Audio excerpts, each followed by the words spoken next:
Hello, everyone. Welcome to the Sleepless Cinematic Podcast, where we explore our shared love for watching and discussing movies recorded in the late after-work hours, often in lieu of a good night's rest. I'm Emilio. I'm Julian. And I'm Madeline. The three of us are colleagues at a Midtown Manhattan music school. Yes, music is what brings us together, but movies are what keep us together talking at the end of the night. So we've created some order to this ongoing trend by recording these conversations, considering an overarching theme while we cycle through 5 unique guidelines for engagement. You can email us at sleeplesscinematicpod@gmail.com. Seriously, we would love to hear from you. And you can also follow us on Instagram and TikTok for updates, highlights, clips, and other visual supplements to the audio we record at the handle Sleepless Cinematic Pod. In addition to these main episodes, we record and release bonus one-off episodes as we see fit. And while we do this, you, the listener, can count on the three of us doing what we've grown to love, foregoing sleep for a discussion about movies every other week. And this week, we continue our current cycle of movies related to musicians turned actors with a category that we call Two Shot.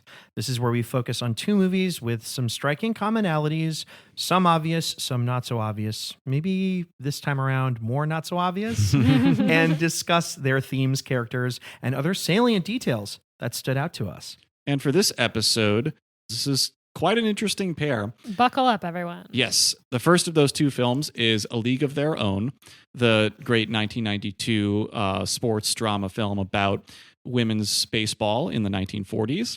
And the other film that we're pairing that with is Don't Worry, Darling, which is the 2022 film directed by Olivia Wilde, starring Florence Pugh and Harry Styles, that depicts a seemingly idyllic, seemingly 1950s world where something clearly is not right.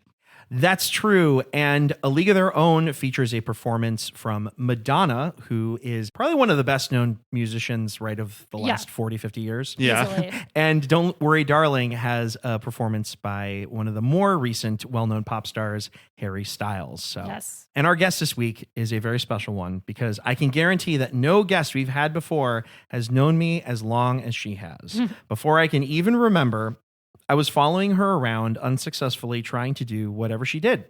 Flailing to music while she practiced dance steps in our living room, unspooling skeins of yarn in vain trying to knit, trying to read sci-fi novels that I was way too young to understand, and borrowing tapes like the Top Gun soundtrack and Ace of Base. She was always down to play one-sided games like one that we made up called The Towering Emilio, and would even be my pro bono legal counsel, advocating for my right to skip vegetables for dinner and still have dessert because the dessert did have fruit. And while we've grown up and ended up on different coasts, one of the things that still bonds us is an appreciation for movies. When we're in the same place, we still make sure to catch a legacy movie like the latest Indiana Jones. But I have very fond memories of all the movies we watched and rewatched as kids. This would be Golden Age classics like Heidi and 12 Angry Men, musicals like Fiddler on the Roof and Singin' in the Rain, 90s fare like those Kevin Smith movies, Pulp Fiction and The Usual Suspects, and even TV shows like Whose Line Is It Anyway and The X-Files. We've enjoyed many a story on screen together, and one of the 2 films that we're discussing today, A League of Their Own, was a beloved film of ours as kids.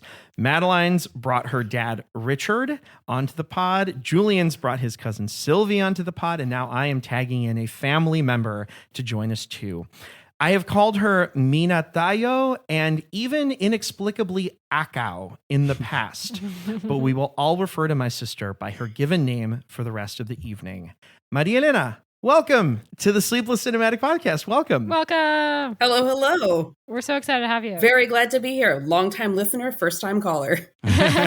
Well, thanks for joining us. Very excited to talk with you this evening. I have to say, this movie, A League of Their Own, is a movie that Emilio and I have watched extensively. I think it was a summer where it did not leave the VCR. I think you're right about that. I feel that. Yeah. I know for you too, Madeline, it was a pretty core film. Yeah, this is a movie that I've watched a lot. Yeah. Yeah, that movie is going to constitute the unanimous portion of this conversation. Yeah. I think so. Yeah, Definitely. because I've seen it before too. But before we get too far in, we should say A League of Their Own is not to be confused with She's Out of My League, even though those are also different leagues, supposedly. 2010 romantic comedy starring Jay Baruchel, Alice Eve, and TJ Miller. I suspect that this movie is aged poorly. I haven't seen it in 15 years, but I don't have high expectations for it. I think there are people out there that like this movie, but I'm not one of them. Yeah, I remember not caring for it at all. Yeah. I think that I wouldn't have confused that movie with A League of Their Own, but I may have confused it with another movie from around that time called He's Just Not That Into You. Yeah, exactly. Right. But yes, A League of Their Own, it's certainly not to be confused with that. It's also not to be confused with Field of Dreams, which is a sports film, fantasy drama released pretty close in time to A League of Their Own. It's a few years ahead of it, starring Kevin Costner. I have not seen this film. I've heard a lot about it. It's a well-known movie in a lot of ways. But yeah, as a baseball movie released pretty close in time, not to be confused with A League of Their Own. I learned in preparation for this that A League of Their Own is the highest grossing baseball movie ever. And I would have guessed Field of Dreams, I think, if you asked me. Sure. But I do think it makes sense that it's A League of Their Own. Yeah, and if for some reason you want to watch this movie but forget altogether that it centers around women, I would say please do not confuse this film with The League of Extraordinary Gentlemen, which is the 2003 film loosely based on a comic book series that stars Sean Connery in one of the last starring roles he had. This movie came out in the sweet spot where I watched everything and anything at the video store. Still didn't get around to it. I don't know. I just didn't want to see this movie. Everything except that one. Yes, pretty much. I read the comic book. It was not great. There we go. I've heard the movie's not going to draw great you to either. the movie. Yeah. This movie should not be confused with Major League, which is a definitely. 1989 sports comedy about a team owner who deliberately builds the worst team she can in order to try to take advantage of an escape clause and sell the team off. It's basically like the producers if Mel Brooks was a jock instead of a theater kid. And then Major League has 2 sequels. So true. Major League 2 and then Major League Back to the Minors. That's right. So not to be confused with any of the major leagues. Yes, nor is it to be confused with The League. Yeah. Oh, the which TV is, show. Yeah, the FX sitcom that aired for around 6 years. I know next to nothing about this show, but it does feature among the names in its cast. One of them is another well-known film podcaster, that is Paul Scheer. That's true. Of Unspooled fame, who I actually listened to in preparation for this episode. Yeah, they've got a great episode on A League of Their Own. A League of Their Own, yes. And also, notably, another star of that show is Nick Kroll. I was just going to bring this up if you weren't. Who we'll talk about later. Yeah. Yes, appears in the second movie we'll be discussing tonight. That's as much as we're going to talk, I should say, about any of those, because those are not A League of Their Own, a film which is in a league of its own. Love that. I would agree. Just a wonderful film all around. I'm spoiling my thoughts on it right away. All those viewings as a kid have sunk themselves deep into my being. And I'm sure all of those will help you be able to very easily tell us, what is this movie about? I think so. Well, it's 1943. America has fully entered World War II, and professional baseball team rosters have been decimated by the war effort, with players eagerly enlisting to fight for their country. In an attempt to keep the stadium seats full, Chicago Cubs owner and candy magnate Walter Harvey decides to start an all-girls professional baseball league, sending his scouts all over the country to assemble the finest female talent out there. One such scout, Ernie Capadino, makes his way to Oregon, and a power-hitting catcher named Dottie Henson catches his eye. He knows the goods when he sees them, and she's the goods. Perhaps not as heralded, but much more eager for a chance to prove herself is Kit, Dottie's younger sister and pitcher for their local team. Ernie agrees to bring both of them to Chicago for tryouts, where they become 2 of about 100 other women plucked from their hometowns. It's here where the cream rises to the top, and 4 teams of 16 players each are selected and start the inaugural baseball season.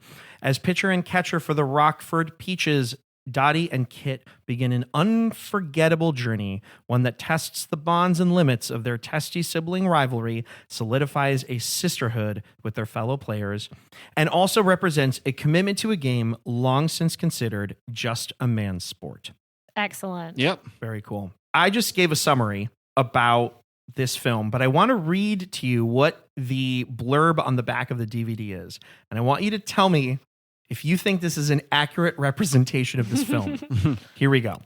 Tom Hanks, Gina Davis, and Madonna star in this major league comedy from the team that brought you big. Hanks stars as Jimmy Dugan, a washed-up ball player whose big league days are over. Hired to coach in an all-American girls baseball league of 1943, while all the male pros are at war, Dugan finds himself drawn back into the game by the heart and heroics of his, quote, all-girl, end quote, team. John Lovitz adds a scene-stealing cameo as a sarcastic scout who recruits Dottie Hinson, the baseball dolly with a Babe Ruth swing.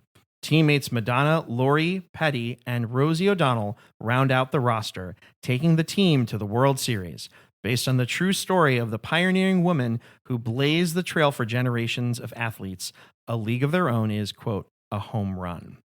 Yeah. Yeah. I mean, It's kind of weird, right? It's weird but it's like not surprising to me for this DVD box came out in probably the late 90s, early 2000s, right? It's like not surprising to me that it focuses so much on the major male character. It's really weird. Way less on the very important central women. It seems like it's written specifically to attract a male audience member or somebody, guy who might be interested in seeing this movie. I believe this DVD came out in 1997. There we go, at the very beginning of DVDs. So. Yeah, I've noticed that with like especially a lot of promotions of films of a past era that they will really like be written in a way that is designed to sell the movie, whatever form that takes. Yeah. And then that description from the DVD box starts with Tom Hanks, but which is also funny because he doesn't arrive in the movie until maybe like 30 minutes in. Yeah.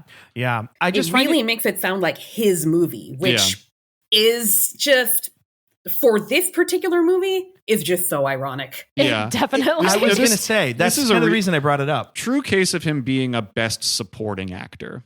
Yeah, he's very memorable, has an incredible bladder, all world. Yeah. But the staying power of this movie has very little to do what's on the back of this DVD. And I don't know, Maria-Elena, maybe we'll open it up to you first, but totally. Our memories might be very intertwined, but what is A League of Their Own to you? What does it mean to you? I mean, we saw it in the theater, I think, when it came out. Like I said at the top, there was a summer where the VHS tape did not leave the VCR. And there were so many little bits that were just burned into my brain as core memories that I just surfaced again on this most recent rewatch. Yeah. It was interesting. I remember the movie being a lot gayer than it actually was. Yeah, it's all just implied. I think it's because I watched the TV show that was made on Amazon, I think. Right. Which the main character was queer, and they had scenes where they went to a speakeasy and there was a queer romance that ended up being kind of very central. So I think I kind of Mandela affected myself into thinking that the movie was queerer than it was. And it was not unqueer because Doris and Mae are married and no one can tell me otherwise. Totally. But the movie is a lot more homosocial than homoerotic. Yeah. Yeah, that's a good way of putting it. Well, I think because with the real life All-American Girls Baseball League, they tried really hard to make people think these women were not gay. Like, you hear in the film, oh, well, you have to go to charm school. They had all of these rules that were based on real life rules, and you have to wear the stupid skirt and all of that, just trying to make them seem really explicitly feminine. Right. And really explicitly marketed for the male gaze, even though I think a lot of the women in this league were queer. But they were really trying to play against that. So I guess the movie itself is we're also trying to play against the fact that a lot of women in an All-American Girls Baseball League would be gay. Right. There is a little bit of a meta thing going on too, where when this movie came out, I think it would have been extremely bold to lean into the more lesbian, gay overtones that are very much present. There's a parallel there, I think, in some respects to the league itself, as you were saying, Madeline, and the promotion of the film and the story and what they thought would sell. Yeah. Maria-Elena, did you like the Amazon series? Because I haven't watched it, but I kept meaning to. I liked it a lot. I have to confess, I watched it very quickly, all in the space of a weekend. So I don't remember a whole ton of the plot lines or whatever. The ending is gorgeous and made me cry. I remember that Rosie O'Donnell had a cameo as the owner of the speakeasy, and she is in butch drag, and she is gorgeous. Love it. And it's got Darcy Carden from of Good The Place. Good Place. Good Place, yeah. And I got to be honest, that's all I remember. Yeah, that's great. I was hoping to get around to a little bit of it before we talked, and then life. One of the co-creators was on our Friends Down the Yellow Brick Pod. Oh. Yeah, they had one of the co-creators on. That's right. A couple years ago. Yeah. That's a good point. The other one, I think, is Abby Jacobson. Yeah, from the Broad one City. that's not Abby Jacobson went on the Yellow Brick Pod. Yeah. I'm guessing that was kind of like the twofold description of where this movie came into. Do you want to your expand lives. on that, Emilio? What are your early memories of this movie? Yeah, well, my early memories are very linked. You said that this lived in the VHS player. Absolutely. I also feel like I remember our cousins. We have cousins in California who I'm the youngest of them, but Maria-Elena, you fall kind of in the middle. Mm-hmm. Some of them are older, and I think we got some of the older taste, I think, from them as well. And they love this movie. I mean, all the Charm School quotes, gracefully and grandly. We have you pictures of that. They're on Facebook. I meant to find them and I didn't. But and then sip, don't slip. All that stuff was great. But yeah, I mean, it was just a really fun film with really fun characters, a great peeing scene. And now when I watch it, I see how this movie just thread an incredible needle of having so much. Like there's so many elements to the story, and it really balances a lot. Mm-hmm. Earlier this year, we saw City Slickers. Mm-hmm. And City Slickers was written by the same writing team that did A League of Their Own, whose names are Lowell Gans and Babalu Mandel. And I kind of see some of the City Slickers magic in this. It doesn't have the whip smart stuff, maybe besides John Lovitz. He kind of has, I think, does the best Billy Crystal. Because he just, I think, is closer to that comedic style than anybody else in A League of Their Own. Exactly. But I think you see a lot of the sincerity that we saw in City Slickers come out in this. Because I think the strengths of both of these movies is that it's got this kind of perfect mix of sincerity and comedy. Right. Yeah, right. and also the mix of genres too. Yeah. Because City Slickers, I mean, it's very effective as a comedy, and it's really a Western too. Yeah, it's a Western, and this is a sports movie, but also it's comedy, drama, and it's some of it's about genres, but even just the way the tones change from one scene to another in the movie, I think it's very graceful, and it feels like it really knows how to carry all of its different sensibilities very elegantly. Totally. How about you guys? What are your early memories of this film? This is a movie kind of like Grease, where I'm I don't remember the first time I watched this movie. I think I was born in 92, so I definitely wouldn't have seen this in a theater. But I think that I was probably shown it pretty young, because baseball is the sport that my family follows and has followed most consistently. My parents will sometimes watch other sports. I do not. I only watch baseball. That's the only one that is carried over for me. And so being a kid that, was from a baseball loving family, and being a little girl, I think this is a movie that, you're going to show to a little girl that likes watching baseball with her parents. And so this movie, I think, is so connected for me in the nostalgia of watching baseball with my parents, very little. And I think I watched it a lot when I was young, but it had been a while since I had seen it. And then I watched it with Dougie maybe last year, because he had never seen it. So I've rewatched it in the last year, but I think up until that point, I probably hadn't seen it since I was 12, maybe. Yeah. It was nice to revisit last year. It was really nice again to revisit it in this past week. And Dougie was out when I rewatched it this past week, which I'm very thankful for, because I think I cried 5 times. This movie, it will make you cry at sad points. It will make you cry at really sweet moments. This is a tearjerker for me in a way that I enjoy. Yeah. That scene with the telegram, woof, that exactly. Still hard to watch. That's the one that's it will rip your heart out. Yeah, but on the flip side, though, I mean, if you want to think of more positive tearjerker scenes, when Dottie's husband returns. Yes. Yeah. I think for me, it's the one where there's the one player that can't read her name. That's true. On the list. That one, I think about it and I start crying. Yeah, I'm with you. This movie finds a way to really tug at your heartstrings. Totally. Absolutely. Julian, what's your background with this movie? So something we all have in common is that we all saw this movie young. Mm-hmm. When I watched things, often with my parents' permission, that were like notable movies and that weren't just kind of like standard fare for a kid my age, it really felt particularly special. Yeah. There's two that come straight to mind before this, Jaws, and also Napoleon Dynamite. Funny enough, like Napoleon Dynamite, I think something that stuck with me about A League of Their Own at that age was that I could feel that it was both a feel-good movie, like, a really good time to watch with a lot of scenes that really jump out at you with their sincerity, but also the vividness of the acting. But I also felt like it was showing some sides of reality, not that a 10-year-old shouldn't know about, but it's showing some uglier things about the world we live in too, and in I think a very dignified way. I think in like a family-friendly way. I think in a way that kids can digest. Yes, but to a certain extent. In a way too that's honest to the time that the film is set in.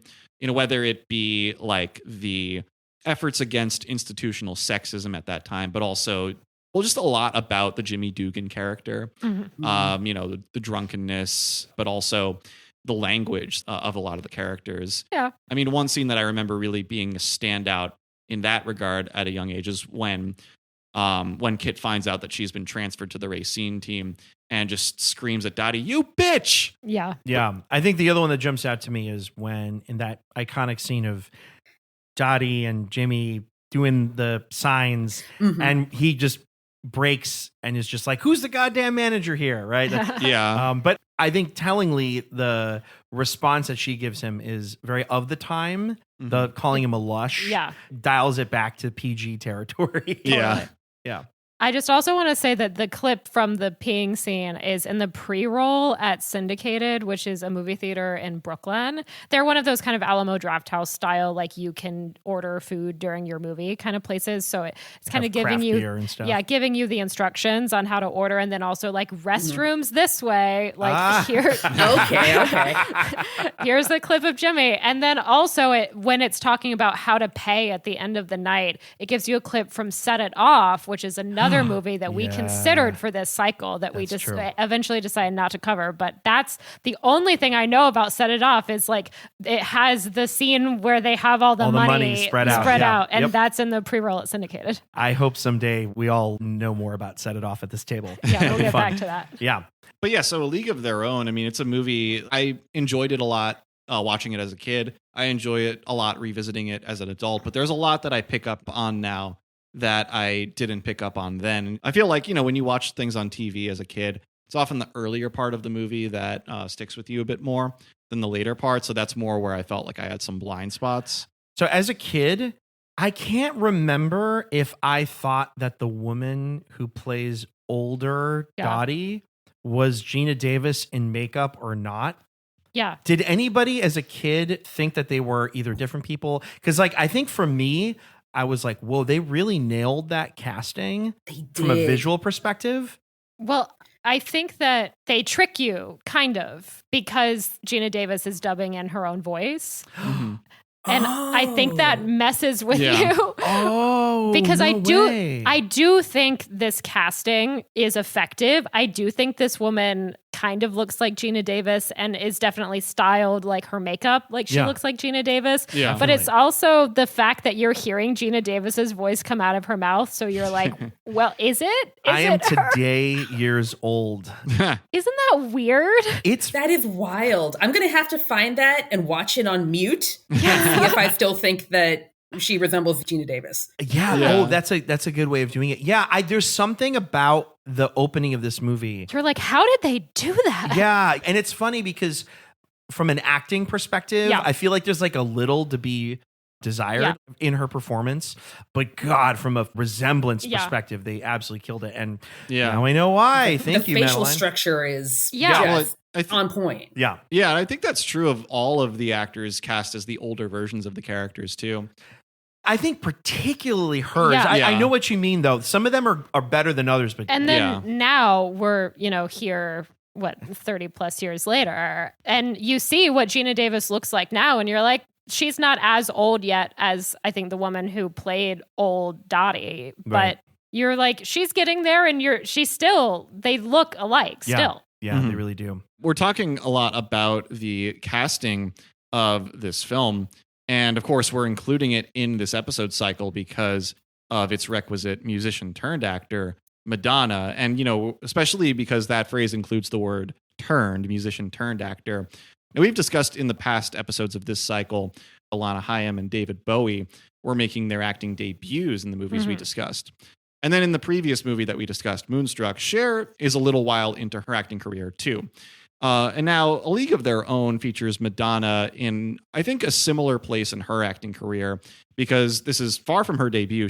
I counted it, she had been in 8 films before this one. She's become a seasoned actor by this point.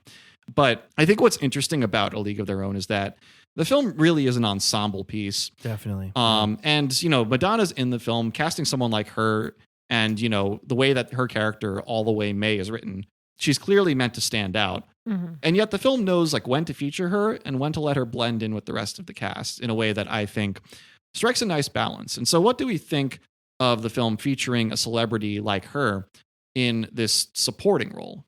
I mean, I think it's a smart choice from a filmmaking perspective. I don't think I've seen any of the other movies that Madonna was in. I don't know how good an actor she is. Maybe she's fantastic. I don't know.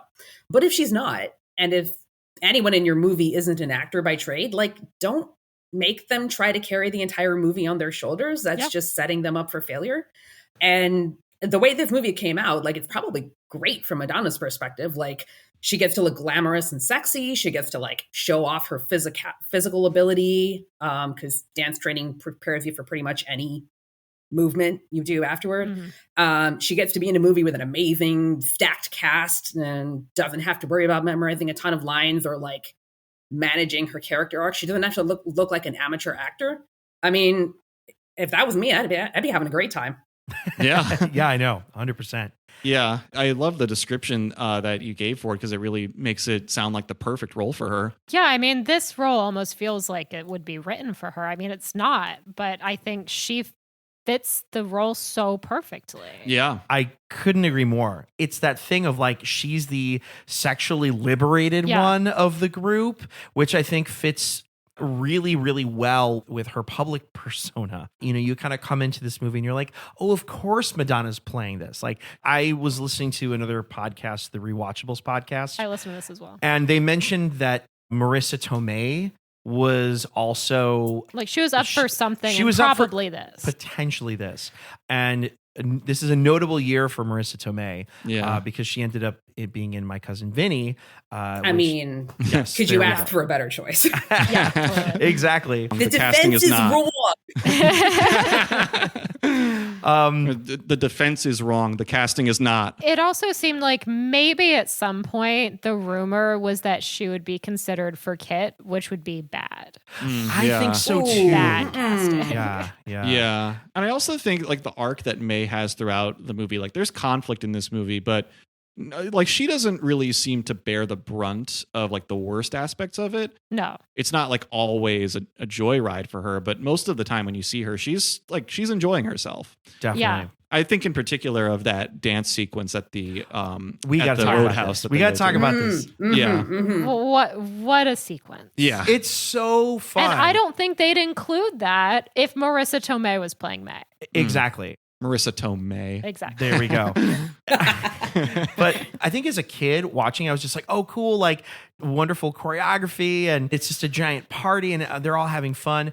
This time around, I was watching it. I'm like, this scene is so crucial for her character development because there's that moment later in the film where, Ira comes and is just like, we might have to pull the plug on this league. You tell Mr. Chocolate Man he ain't shutting me down. Exactly. But, and she mentions that line about she doesn't want to go back to dancing or something. I don't remember it specifically. Because she's living out another dream, she can go and dance and find joy in it again. Mm-hmm. That scene hits so much harder for me. Totally. Well, I forgot to mention earlier too that watching this movie at age 10, I think this was the first time I ever saw Madonna in anything. I don't think I had. You hadn't seen any Madonna music videos at age 10. Were you going to show a 10-year-old kid like a virgin? That is my point. Yeah. No, I think I learned that song at age 12. Gotcha. I had had my musical awakening by that point, so that's a little different. But yeah, this was the first place I ever saw Madonna. I think I was immediately struck by how vivacious her performance is. just thinking about her as a musician turned actor. I mean, I think we see it with everyone we've discussed so far, but she's a great example of someone who really is just this multi-hyphenate talent. Yeah. It says something that like you can be introduced to her through this movie and not know any of her music and still be struck by her presence. And I was hearing that maybe in the baseball training, she was maybe not able to keep up quite as much with some of these other people, some of these other actors. I think Rosie O'Donnell in particular is supposed to be a really great baseball player and actually does do that like two I love ball that. throw. Yeah. She Yeah, actually so can cool. just do that, which I watched that and I'm like, how'd they do that trick? And it's just a party trick of Yeah, Rosie O'Donnell. she's just that good at it. Yeah. But I still think that Madonna is convincing in the baseball sequences also. The slides. Yeah. That's full Yeah. commit right there. Yeah. Yeah, living up to the name all the way, Mae. Yep. Dirt in the skirt. Yeah. Absolutely. I heard that was actually why Penny Marshall paired her with Rosie Rosie. O'Donnell. Yeah. Rosie's really good at baseball. Madonna, you kind of need some work on that. If some of Rosie can rub off on you, to the point you mentioned Maria-Elena earlier. That yes. So you And mentioned thus with one of the greatest queer couples in cinematic history born. 100%. I love this. But it's, Yeah, let's talk about that. Like Rosie and Madonna pair so well together. They They really are. have great chemistry. Absolutely. Yeah. 100%. yeah, the New Yorker contingent of this league. And that dance scene, Yeah. notably like Madonna's dancing with like 4 or 5 different guys, she ends the number in Doris's arms. Yeah. Good point. And Doris is somebody that knew her from her taxi dancing days. Like Doris was the bouncer. Right. Yeah. Right. To your point, Emilio, about her being able to reclaim dance, Yeah. I think it's notable that she ends it in the arms of the person that knew her when dance was not so fun for her. That's Right. so Oh. nice. Yeah. Yeah. Also in the dance scene, Doris, when she's paired with, occasionally she's dancing with a guy and she's leading. She's the one doing the flipping, Yeah. That's true. That's a good point. which Yes. I really appreciate. Yeah, just one question about the context of this movie. Was Rosie O'Donnell out by that time? I don't think she was. Think so. I don't Yeah. think so either. Also, I don't think she was out before she had her TV show or her talk show. I feel like, the way that we read that role now in hindsight, it's a little bit like the way that you can read certain Jodie Foster roles. Right. Yeah, it's knowing what was there for her the whole time, but that the public didn't know. According to Wikipedia, she did not come out until 2002. Got Yeah. it. Okay, so a Interesting. whole Like decade a full after this decade film. later. There's a couple moments of there's some male spectators being like, "We love you, number 22." Yeah. You're right. And like giving her flowers, and she's like, "What the hell?" And then there's this beautiful ew moment. Yeah. I did not catch that as a child. It's so interesting because it's like the movie is trying to paint her as somebody who wanted a relationship with a guy, right? Like, Even like- if it's just because it's 1943 and that's kind of what society expects of well, you. I think that's it. Yeah. Yeah. Yeah. And she says that her boyfriend is kind of a scumbag. Yeah. Right. I wonder if there's an element of like, I don't really like guys anyway. Yeah. This one seems to tolerate me. Okay, I'll go with it, I guess. Right. Yeah, I think the scene on the bus is very telling where she like the girls see the picture of her boyfriend and they're kind of like, "Oh, he's a guy, not very handsome." Yeah, and right, she's right. like, "Well, what's important is that he has no job and he treats me badly." There we Yeah. go. Yeah, yeah. But and they're asking like, why be with him? And she's like, well, no guy ever paid attention to me, and a lot of guys made me feel like there was something wrong with me, or that I wasn't like a real woman because I was more of a tomboy. I was tougher, and I played baseball. Right. Mhm. Right. Yeah. Yeah. And also just going back to those two guys, the fans who keep following her around, I really wanted the actors playing them to be the Proclaimers. It's like kind of They kind of look like Yeah. them. Yeah. it's kind of the right time. Yeah. And like, Oh my God, that's the message amazing. of their signature song would fit too. Totally, was just they're gonna- having to walk around, follow her through a lot of miles. I think Yeah. they do walk 500 miles for her. That maybe Yeah. so. Although you know what, a lot of these cities are kind of close to one another. True. In the, Yeah. yeah. Like Yeah. Midwest. Yeah. You mentioned that there's 4 teams. Yes. I mean, how often can 4 baseball teams play each other?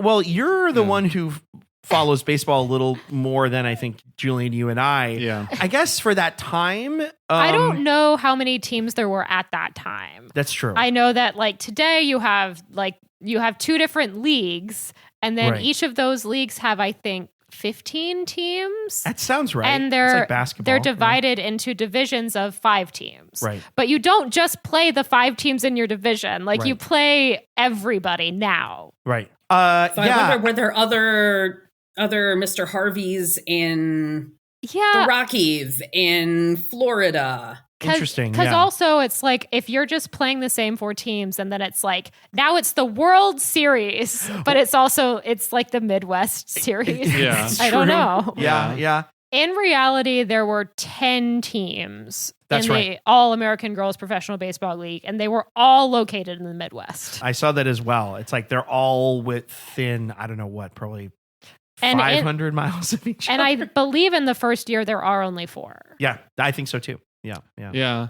You know, since we've talked about like some of the administrative details that bring this league together, it was making me think too, and actually this goes back to Madonna being in the movie as well, that there's definitely like some parallels to a lot of music biopics. Or like That Thing You Do. Or which, yeah, directed by Tom Hanks. Yep. I mean, there can't not have been like some, I don't know about influence, but like, you know, just an awareness of this movie while making That Thing You Do. Yeah, totally. This movie does have that, we're getting the band together energy to it, you know, with all of the montages and whatnot. Also has that we're on a mission from God energy. It Yeah, does, for sure. definitely.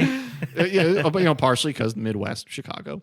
Of course, yeah. of course. Yeah, yeah. But when you look at genre formula too, whether it's like this a loosely adapted sports biopic or like a music biopic, there's always like some kind of adversity that has to happen in like act 2 or whatever. And the character of Mae really just gets to like lean into her strengths and what makes her happy. So I think, you know, even like whether it's, you know, about the paratextual detail of her being a musician or just the pure joy of that character, I think it's just a really encouraging role to watch. Yeah. Yeah, I think it's really fun. Do we want to jump into any notable moments, fun details about this movie? So I forget the exact line, but there's a moment during the charm school sequence. There's like some teacher there says something about crossed legs or uncrossed legs, and I couldn't help but think that this is the same year as Basic Instinct. That's true. Yeah. Yeah, right over left. I don't think those movies were thinking of each other, but it's eerie coincidence. A lady reveals nothing. Yeah. Which also made Basic me Instinct, a lady reveals everything. the charm school sequence reminds me of the Princess Diaries, because you also get like she's learning how to be proper high society, and it's like kind of a lot of the same, like balance a book on your head kind of stuff. Right. And without I'll also say the next movie we're going to talk about also has people balancing things on their head. Yeah, Good point of comparison here. that's the first thing in that movie too, so it's no spoiler. The charm school sequence ends with one of my favorite lines, which is when the beauty consultant comes to Marla and she goes, "Well, what do you recommend?" She's, "A lot of night games." Poor Marla. I know. She really gets the sad shaft. thing is, she cleans up so well. Yeah, she does. Yeah. She does. Yeah. And They give her a dress, they curl her hair, they put on makeup. Like, I can see why Nelson was smitten. Yeah. I also love that scene when they get off the bus. If you notice, she's in the group and she's like sneaking puffs of a cigarette. Like it's so funny to watch her in that scene. Yeah. If you just focus on her, she's doing great work. The actress Yeah. Megan Cavanaugh is her name, and she's fun. She's a really fun person to listen to. They've done a bunch of reunions with the cast of this film, and she's always a wonderful presence on the reunions. It's really great. Yeah. So shout out to That- Marla. That character of Marla made me think of like a type of character you see. I mean, the association I think of is like to some Stephen King works, where there's like, you know, there will be a character, particularly in something like Stand By Me or It, where there will be a character who is kind of like the outcast of the group, who is maybe not as conventionally good looking as the rest and still kind of comes out on top in a way. Yeah. I mean, Yeah. I think the first moment I cried this time is when they go to recruit her and, you know, Mr. what's John Ernie Lovett's character? Capadino. Yeah. Yeah. Ernie. Johnny Lovitz. Yeah. Ernie Or doesn't John want Lovitz. her. And then Donnie, The girls are like, nope, we're not moving. Donnie and Yeah. Kit just together put their suitcases down, and they're not going without her, and it's just so sweet. It's great. Yeah. Yeah. I love it too because the Ernie character, like he gets really loud there. He's like, pick up those suitcases. And then when the dad approaches him, he's like, hey, buddy. And he goes, yeah, what? Like that whole moment is great. He's Yeah. so funny. Yeah, And- he's the best. Well, to that point too, I think another strength of this movie, I mean, yes, it is a story that is spotlighting female characters, but I think I really like the way a lot of the men are portrayed in this movie too. I definitely want to get around to this. This is one Yeah. of the things that when we consider both of these films that we're going to talk about today, Yeah. I'm with you though. What about the men? Yeah, a little bit. Yeah, but I'm with you though. Yeah. There's something about how this movie frames them that I think is really effective. Yeah, some of it is characterization. Like some of these are just, plain good guys. Like what we were just talking about the scene with Marla, like her dad. Like, Oh yeah. Yeah. yeah, her dad makes a really great move for her there. Totally. But then, even when you look at some of the rougher male characters, like I think most notably Jimmy Dugan, there's just a nuance, not just in Tom Hanks's portrayal of him, but in the writing of the character too, that I think, makes him feel fully realized. And, the fact that he's there as this figure of support for this women's baseball team. I think that they're able to see the bad and the good of him in like a really balanced way where he's not portrayed narrowly as one or the other. Yeah. Also, Ira Lowenstein, I Yeah. think, is another Yeah. one that he goes on a journey and he really goes to bat for them. Like Yeah. he has a feminist awakening, really. Yeah. Like Yeah, he does. when they're telling him like we're probably gonna shut this down, At the end and of the season, yeah. he says we told them it was their patriotic duty to get out of the kitchen and go to work, and when the men come back, we'll send them back to the kitchen. Right. Mm. Yeah, I know. I am with you on that. I think his character is the one that represents the change, I think, the most. Julian, you brought up something about the Jimmy Dugan character. Yeah. There's kind of a softness to him. Mhm. So there's that classic, you crying? There's no crying in baseball. Yeah. There's more to that scene, though. Yeah. I think it's a real credit to the acting and the writing that it's in there. He tells an anecdote about an old manager or coach that he had That berated that him. berated him. Yeah. And there's something about the detail that he says where he's like, and that was the day that my parents drove so long to come and see me play. all the way from Michigan. Exactly. You don't remember or mention a detail like that unless that You have moment trauma. really hurts you. Yeah. That is not always mentioned about this scene, Yeah. but it's such a great character point. This is from the same writing team as City Slickers, and it makes me think a lot of the Bruno Kirby character in that movie, that, the best and worst day of his life, they're the same day. Right. That like the game brought him so much joy, but was also this place where it brought out all these demons and Yeah. insecurities in him too. Yeah. Yeah. And it's funny that line gets lifted from the movie a lot, because on its own, honestly has kind of a toxic ring to it. Despite being like the line from this movie. But then, it comes back. Yeah. Whereas, in the World Series game, he doesn't yell at her. He Right. clearly wants to. Yeah. But he's great. trying. Yeah. Yeah, It comes again, around. Growth. The growth.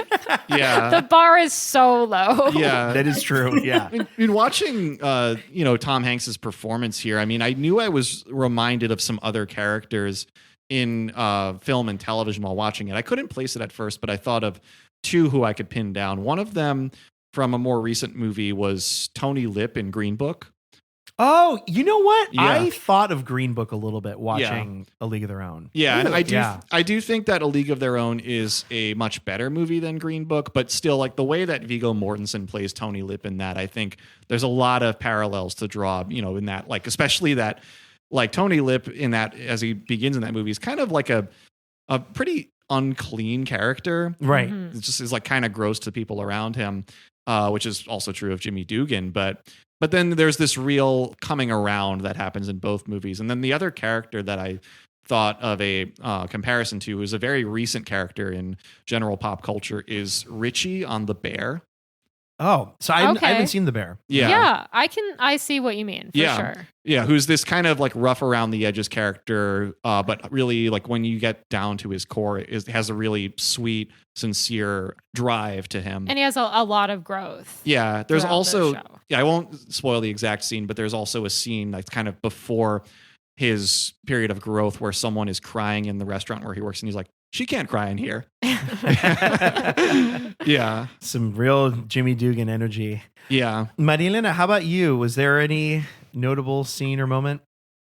I didn't realize until the World Series scene how much that music, this very specific music during like any time that Dottie and Kit are on the mound together, that do do do do do do do do do do. Yes. That got burned into my brain, and I didn't realize it until I watched it again, and like a wall of memory smacked me in the face. The whole like chasing the high heat. Yeah, chasing the high balls. Yeah, Can't hit him, can't lay off him, or something like that. Yeah. And that whole mule nag that exchange.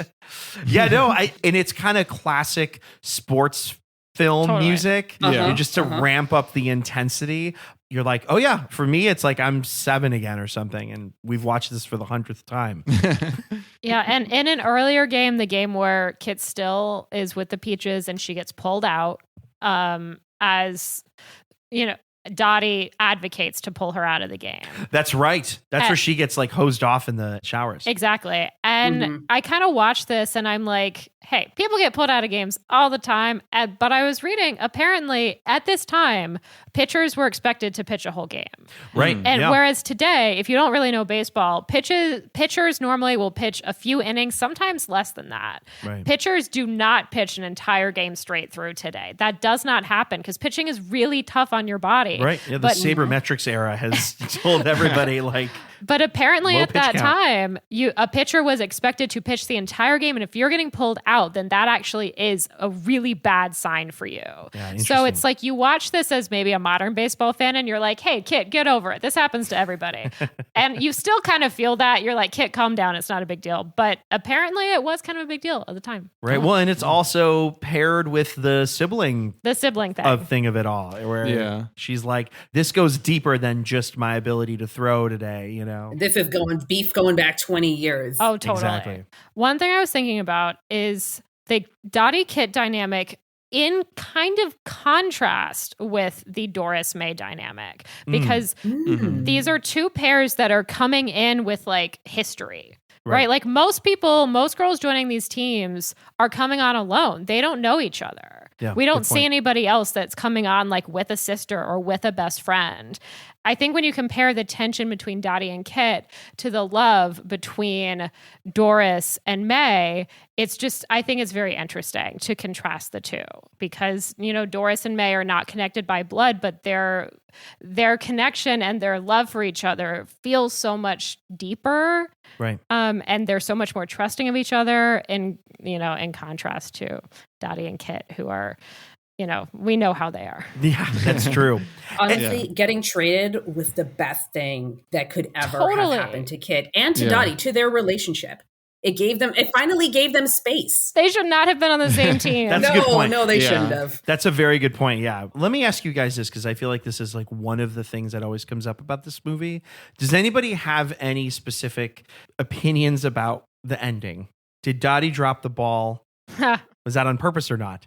And when you talk about the ending, are you thinking of like, well, that kind of the collision at home plate? The collision at home the ball. plate. Yes, that I think that it makes a lot of sense to me watching it. Just that like I think it can be a bit of a trope in sports movies that like the loss is still kind of the victory for like an individual player or a team.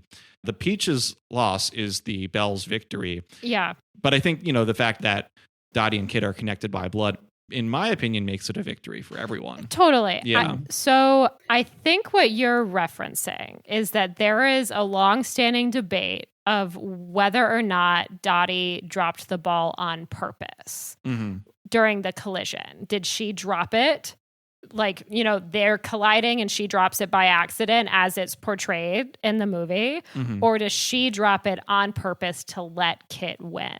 Correct. And this is this ongoing debate. Yeah. And Who knows? Gina So Davis I think apparently knows. that the answer to that might actually tie into another point earlier in the movie. So the scene that everybody remembers of like the conflicting hand signs to call what Marla should do. Yes, the voguing. If I watched the movie again with my girlfriend, and she is convinced that Dottie made a bad call on purpose to draw Jimmy in, to like kind of reverse psychology him into being like, what are you, stupid? Don't make that call, because he wasn't paying attention before, and now he is. Now he's engaged. That's a fun theory. I like that. It's a fun theory. I'm not sure if I agree with it. I think Dottie is here to win. She likes winning way too much. That's true. I don't think she cares enough about the big lush who is hanging on to her team. And similarly, I don't think that she would throw the game on purpose just to make Kit feel better. I think she's too competitive for that. Yeah. Is where I think that part of the reason there's such a debate of this is because I actually think that's a really hard scene to shoot convincingly, because Gina Davis has to drop the ball on purpose as an actor. Right. And so it kind of looks like that. Yeah. But I don't think that that's necessary. I wonder if they meant to leave it open-ended in that way, or if it just kind of ended up being like how you have to shoot a scene like that, where it's hard to convincingly shoot a scene of somebody dropping something. Right. I guess to have the camera so specifically on her show hand. you that. Yeah. That's a good point.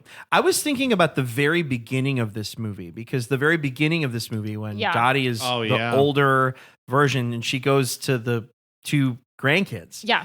And she sort of lays out to the older brother, you need to take it easy. Exactly. And then to the younger brother, be like, kill him. Go kill him.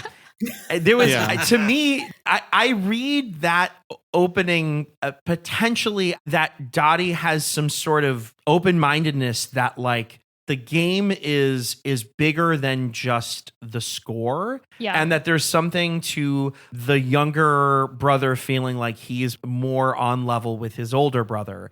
Yeah, I don't know. I brought that up just to say that it was something that I came into this rewatch thinking a little bit about. And I don't know. I'm no closer to any answer. Yeah, I mean, with the grandkids, I see it as like, she knows, I think, that she and Kit had a very like tenuous relationship. I thought of this too. Yeah. And when she's encouraging the younger one, it's flipped. She was the older one. Yeah. So I think it's interesting that she's kind of grown in this way of trying to like, now she's on the side of the younger kid. Right. Because she knows what she did to Kit, like, I think, throughout all these years. But it also does a good job of displaying the duality of Dottie. Totally. That, it exists when she's young. It exists when she's old, too. That there's the competitive side of her. And then there's the side that, takes whatever comes her way.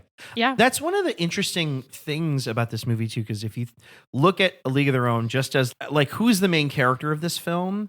This movie is in some ways about Dottie realizing that this thing that she stepped away from, this thing that she didn't place a lot of importance on, is actually something that was extremely meaningful, not just to her, but to a lot of people in her orbit.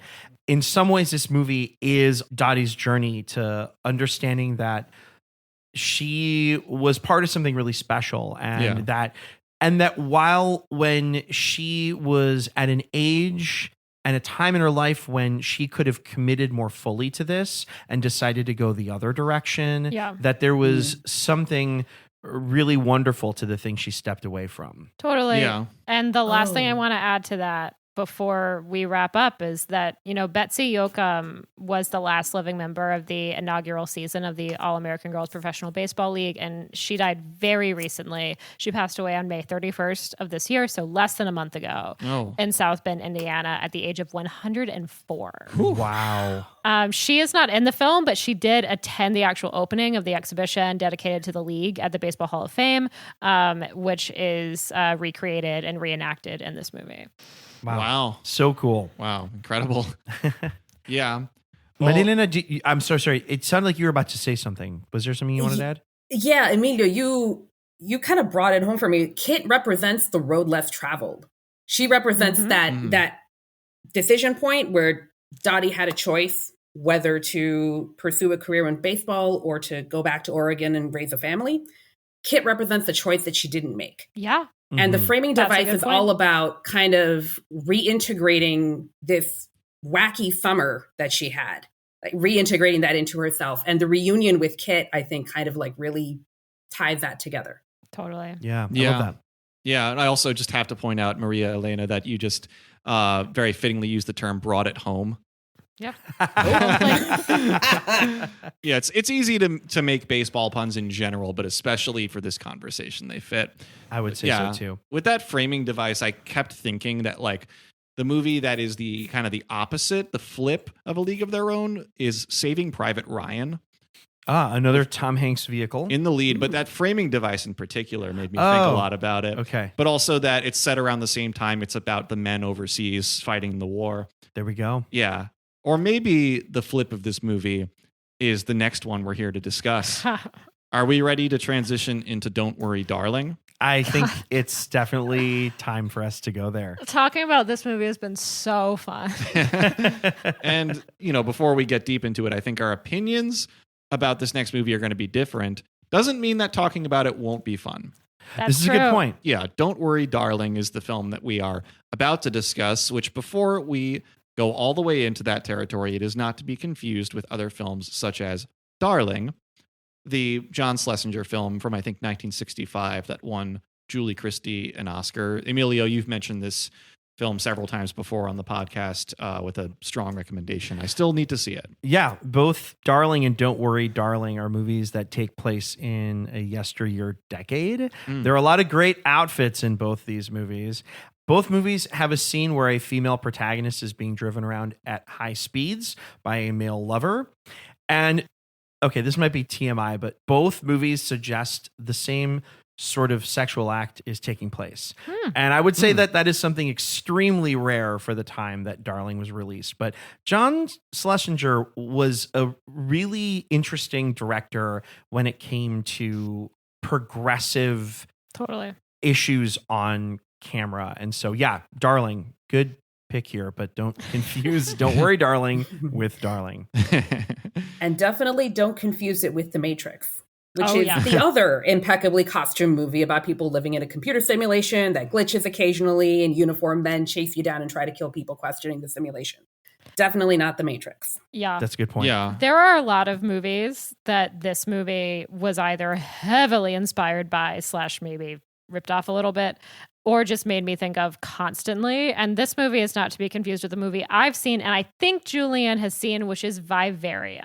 I actually still haven't seen that. Okay, so Yeah. Vivarium is a movie from 2019, sci-fi horror movie starring Jesse Eisenberg and Imogen Poots about a couple who seek out a home in an idyllic suburban neighborhood only to discover that they have become trapped there and are unable to leave.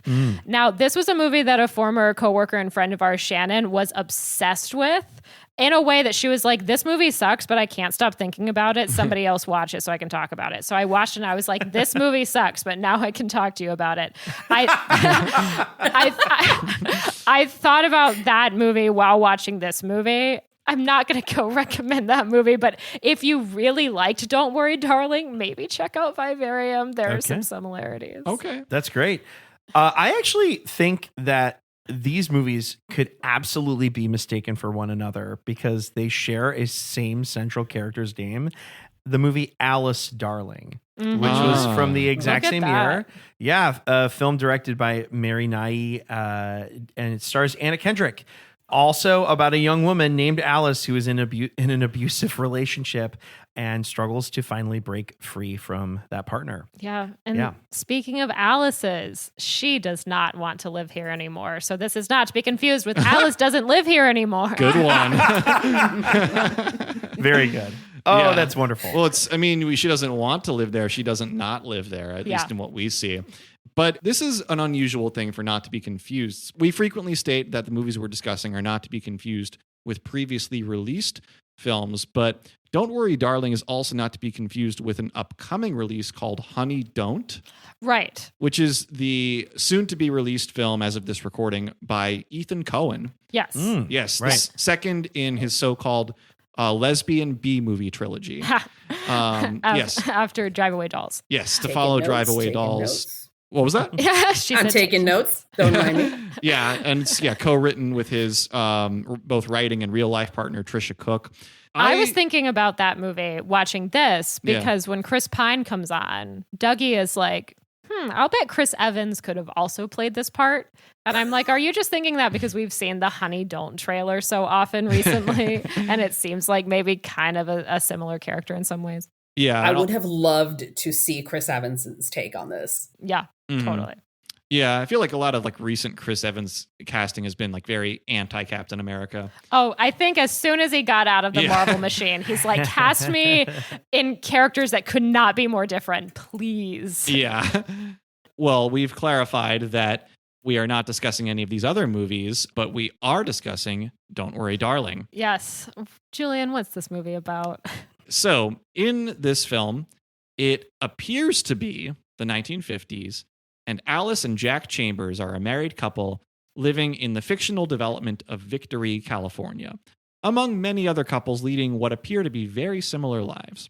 While husbands like Jack go off to work by day at the mysterious desert-based headquarters of the Victory Project, wives like Alice are relegated to their homes and places of leisure in the meantime. Though quickly it becomes clear, or I don't know about clear, but it becomes implied that something is not right behind the sunny facade of Victory. Alice is concerned about the well-being of her friend Margaret, whose son has mysteriously died, she believes, after he accidentally encroached on Victory headquarters. But while Margaret's well-being conspicuously flounders, Victory CEO Frank, we just know him as Frank, and the majority of his employees and community members work to maintain their town's status quo. As things get worse for Margaret and more concerning events occur around the town, Alice aims to expose Victory's dark side and figure out just what is going on within the company's enclosed mountaintop headquarters, while friction increases with her husband Jack, who remains not only a loyalist to the company, but one of their star employees. That feels good. Yeah, I think you thanks. did it. Well done. Yes. And spoiler free. I tried to make it so. But we should say that this movie has a pretty big spoiler. It has a twist. So spoiler alert going forward. I don't want to speak for everyone else here, but tell me if you agree. I feel like this is a movie that I feel a little more okay about spoiling than some other things. I would agree. Yeah. I think so. And Madeline, you had asked a little bit up front, did we know the ending or did we? Because you had seen this movie. I saw this movie a couple years ago. Yeah. Julian and I had not seen this. Maria-Elena, had you seen this movie? Never heard of it before you guys Oh, cool. told me about it. Oh, wow. Ooh, I like that. So, Emilio, you're the only one that had seen this movie. Yeah, that's true. I did not know the ending, although I kind of thought that something like this was going to happen. There were a couple little Easter eggy type things that kind of happened. The first time I saw this movie, I was like, this was fine. I didn't love it, but there's a lot to like, I think, about this movie, just if you're watching it and taking it in. This is a beautiful looking movie. Yeah. Absolutely I think beautiful. really great production design. Incredible production design. Yeah. I mean, spare no expense type energy. I mean, the movie looks great. I think the actors, I think, are all like very fresh faced. Oh. And so this is a movie that just like I think is very easy to take in. I think the twist and what happens after, I don't think it hit me with the impact that I think the film wanted it to have on me. That being said, I'm not as down on it as I think some other people are. So I'll leave it there and then maybe kind as of like some expand other it out. people on this call, possibly. Possibly who share my last name. There you go. Yeah. I think I was expecting this movie to be The Matrix. This movie wants to be The Matrix so bad. It wants to be The Matrix real bad. And it's only the first 20 minutes or 30, half hour, however much of The Matrix, until Neo wakes up in his little pod. That's what this movie is. And that's where it ends. And that was a little funky for me because The Matrix then has another hour or so of telling you that everybody who's left in The Matrix is still powering the machine. They need to be liberated. They need to be brought back so that we can fight the machines. Yeah. And the rest of the movie is like, how do we do that and not die from an agent? Yeah, it's true. And we didn't get that. Like, the movie ends with like Alice gasping as she wakes up. We don't know what she did. Maybe she fucked off with her life and forgot about all of the other women who were trapped. That's true. That's true. It is left very open-ended. Yeah, I was kind of torn watching this if I wanted more outside of the simulation, if I wanted to know like what she was going to go do after, but I also like didn't really want to hang out in the world of this movie any longer. So I'm like, I guess I'm not upset about not getting that, but I was kind of torn on that because I do think there is a complete possibility that she just says fuck it, like, and just, you know, doesn't really worry about it. The good news is that Frank is dead. So that is excellent news. Yes. So if he and Dr. Collins is dead. That's so true. If those two are kind of like the two in power and they're dead, then like maybe everything's going to be fine and she doesn't even really need to do that much. And she'll be able to not worry. Exactly. Darling. Yeah. As we're early in discussion on it. I mean, Emilio, I think that you were the one who originally proposed this pair of movies as an episode idea. The way I remember it is that both of these movies came up separately. That sounds right. And then we talked about A League of Their Own, and then maybe I was the one who spoke up and was like, you know, there's like a twisted way where I think both of these movies are in conversation with one another. I mean, I can elaborate a little bit on that in that these are... Your sister seems to have thoughts. Yeah, sure. You know, I think these are movies that have the idea of female empowerment at the center of them. Yeah, Whether sure. or not they pull it off in a way that works is up to the viewer. I mean, I think it's hard to argue that these movies are not actively trying to advocate for women's agency in a way that I think is front and center. Mm-hmm. So I think there's that. I think going further though, if you look at the time period that is depicted in A League of Their Own, the 40s, Don't Worry, Darling is also trying to comment on the time directly after. Yeah. In A League of Their Own, there's Yeah. there's that wonderful newsreel, you know, these men have come off to war, but when they come back home, what kind of women are they coming home to? Masculization of women. Exactly. And so this movie, Don't Worry, Darling, is kind of trying to comment a little bit on whether or not all of the quote unquote progress that took place in the 40s, whether any of that really stuck.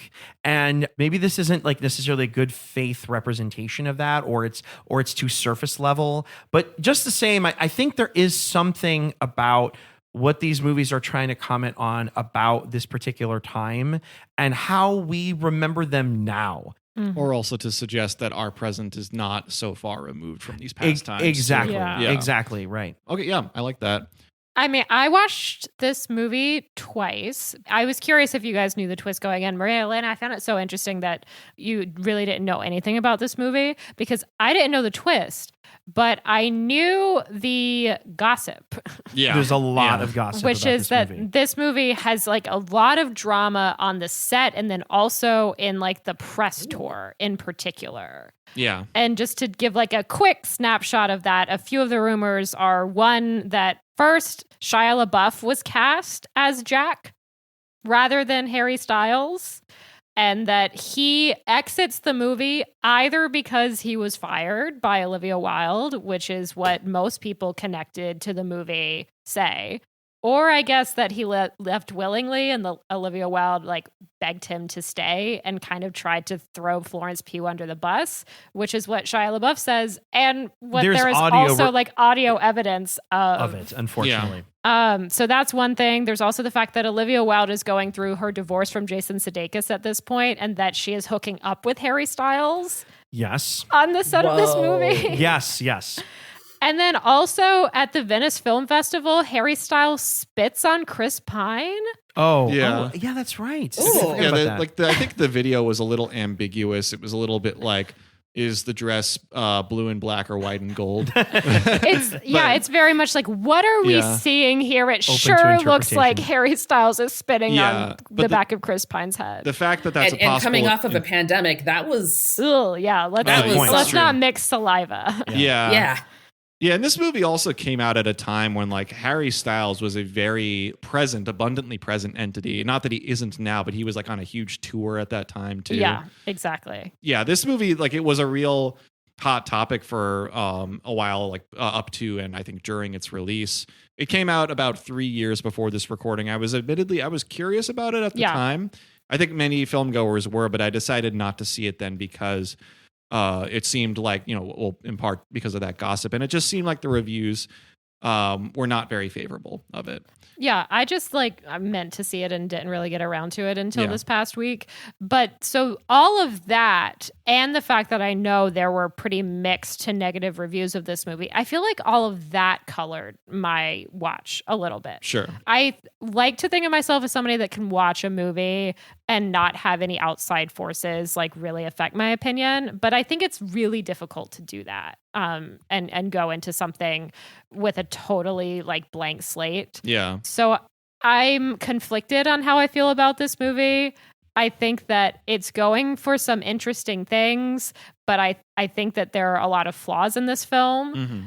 I'll leave it there for now. Julian, what do you think? I agree with you about a lot of that. I think that as much as if you know the gossip, it is hard to ignore it. I don't think that shaped my interpretation of the movie very much. I tried to go in with as clean a slate as possible, and I still found myself landing in, I think, a pretty similar place to a lot of critics at the time that it came out. Definitely not lacking in my appreciation of certain aspects of the movie. I agree with you, Emilio, that it, visually, it is a pretty impeccable movie. Yeah. And that, it's not the only thing that I think is good about it. I think that a lot of the actors in it do a good job with the material that they're given.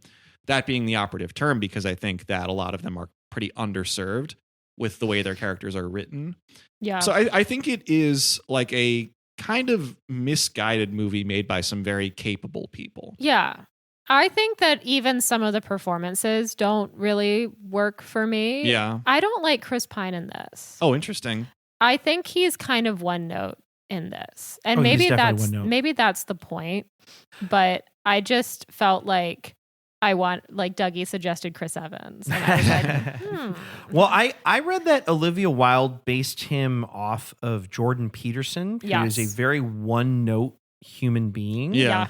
Yeah. Or at least his persona is one note. Yeah. We don't There know what you he's go. like. There you go. Yes. Yeah. There is a very specific energy that really doesn't change with him. Yeah. Yeah. I just feel like then they have Frank sometimes talk for a long time. He gives speeches, he hosts a radio show, and my brain just turned off. Yeah. Oh, yeah. Well, whenever Frank is speaking, it's I go to sleep.